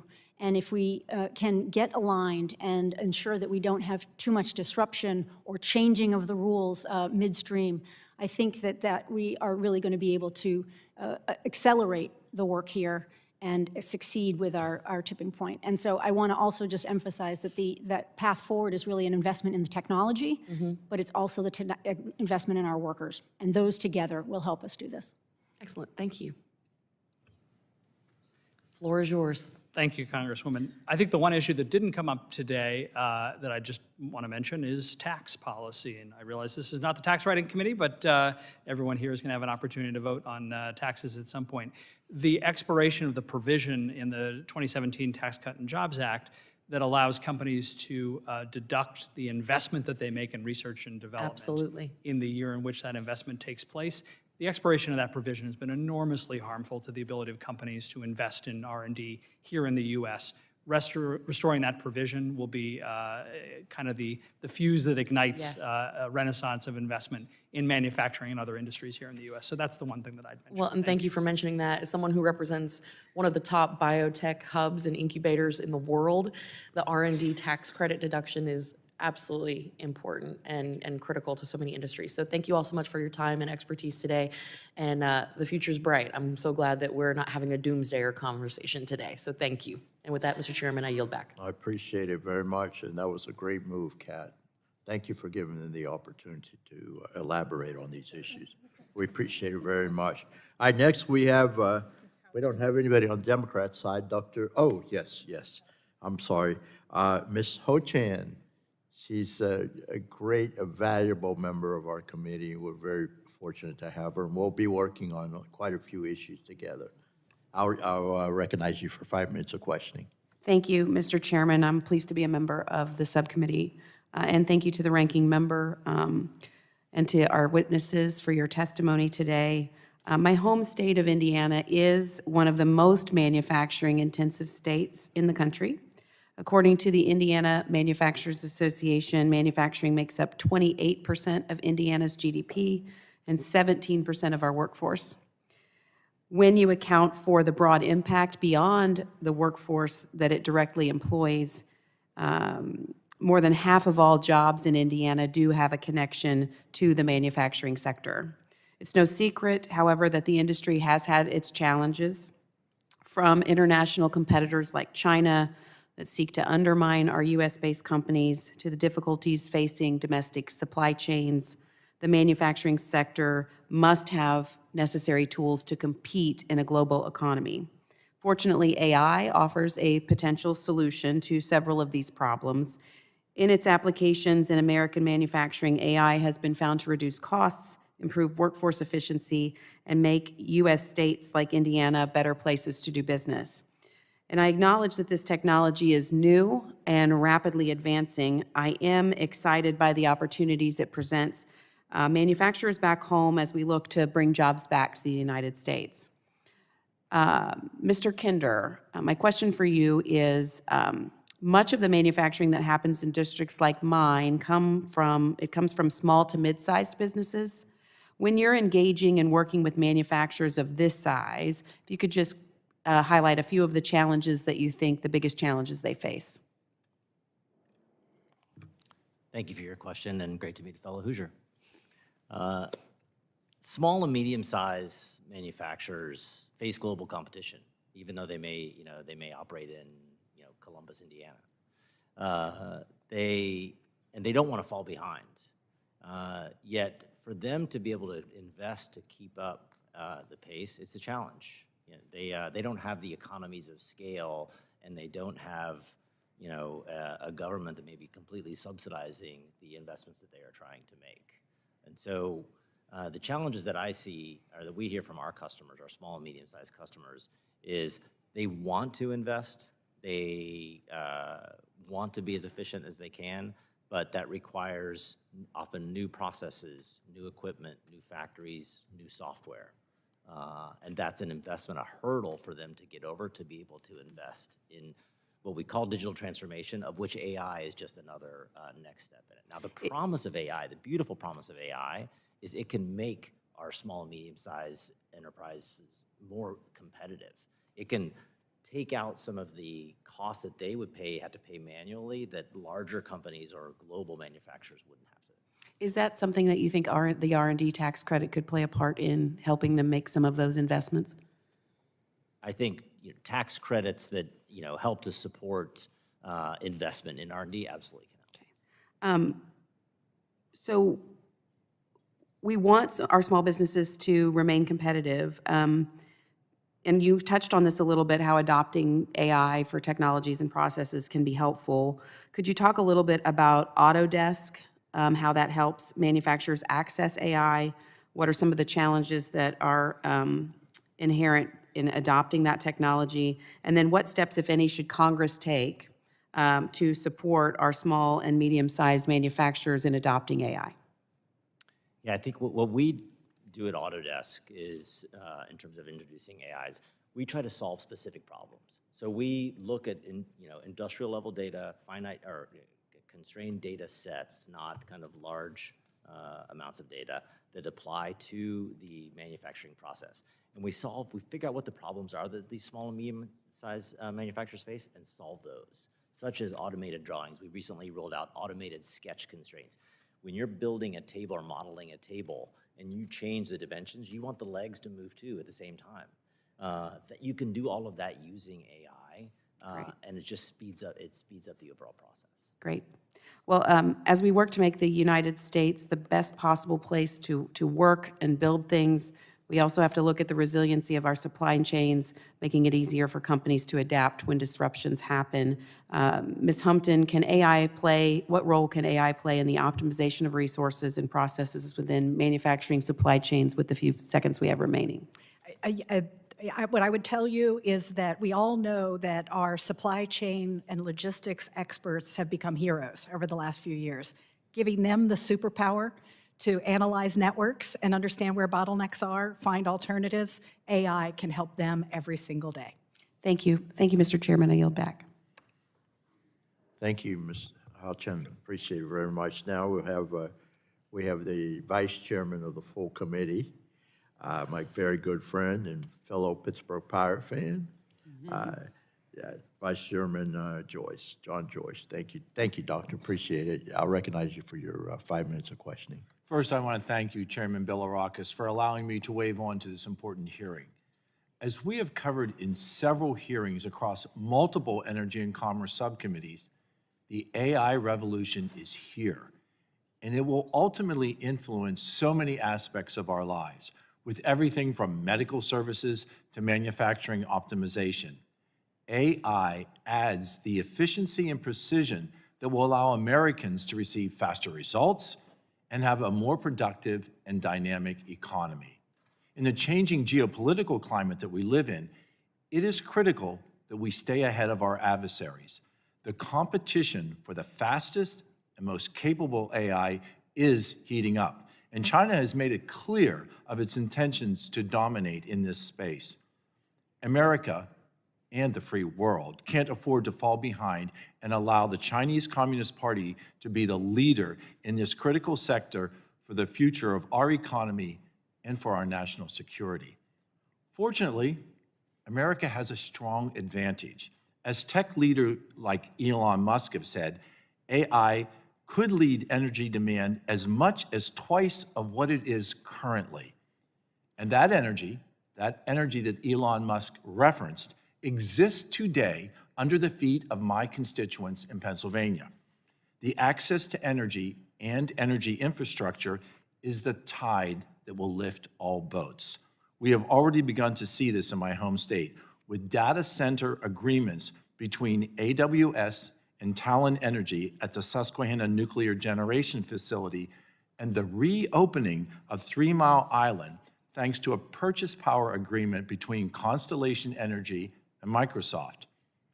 These deals will lead to billions of dollars of investment in these communities, and they will provide family-sustaining wages, jobs that are so necessary. They will also provide revenue for schools, for libraries, for police stations, firehouses, and hospitals. As we look forward to engaging not only our merchant nuclear assets for AI, but the robust natural gas electricity generation we have in this country, opportunities for rural America will only continue to grow. And grow we must. AI has a large role to play in bringing back American manufacturing. President Trump has made it clear in this new golden age of America, we need to ensure products are made right here and that family-sustaining jobs stay here.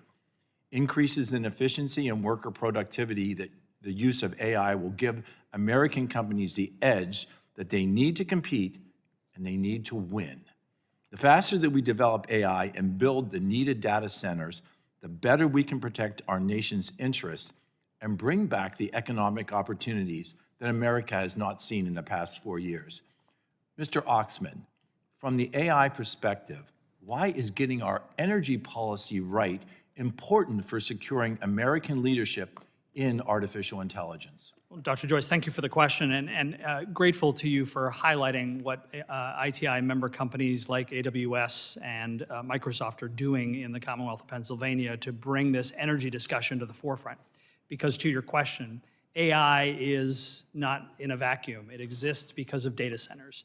And those data centers are the key to continued US domination of AI innovation worldwide.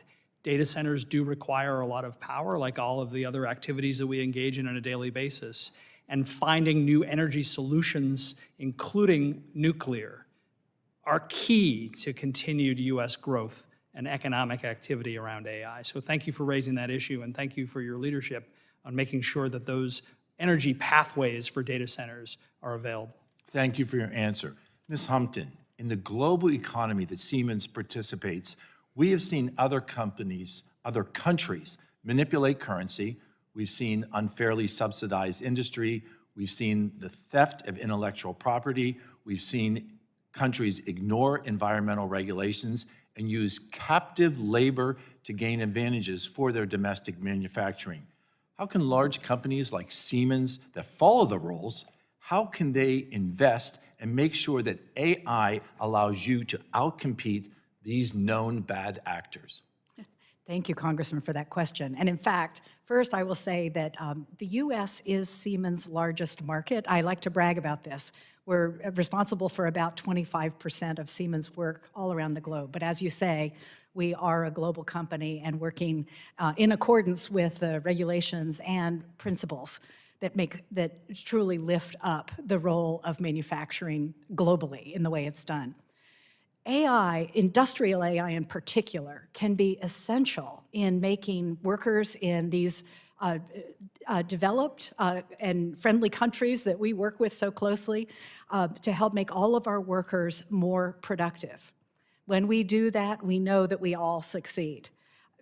We are in a moment in time when bringing back American manufacturing in particular and taking advantage of American workers through AI, we're going to be able to enhance their ability to produce in a much more efficient way, and that makes us far more competitive here and at home. And that efficient way will allow so many Americans to appreciate the new golden age of America. I thank all the witnesses for being present here today. Mr. Chairman, thank you for allowing me to wave on. I yield back. That's a good way to end it. So we appreciate you so very much. I think that this committee is off to a great start. I think my ranking member will agree. And I want to thank the witnesses. Did an outstanding job, very informative. So we'll continue this discussion. I ask unanimous consent that the documents on the staff document list be submitted for the record without objection. So ordered. I remind members that they have 10 business days to submit questions for the record, and I ask the witnesses to respond to the questions promptly. Members should submit their questions by the close of business February 26th. So without objection, the subcommittee is adjourned.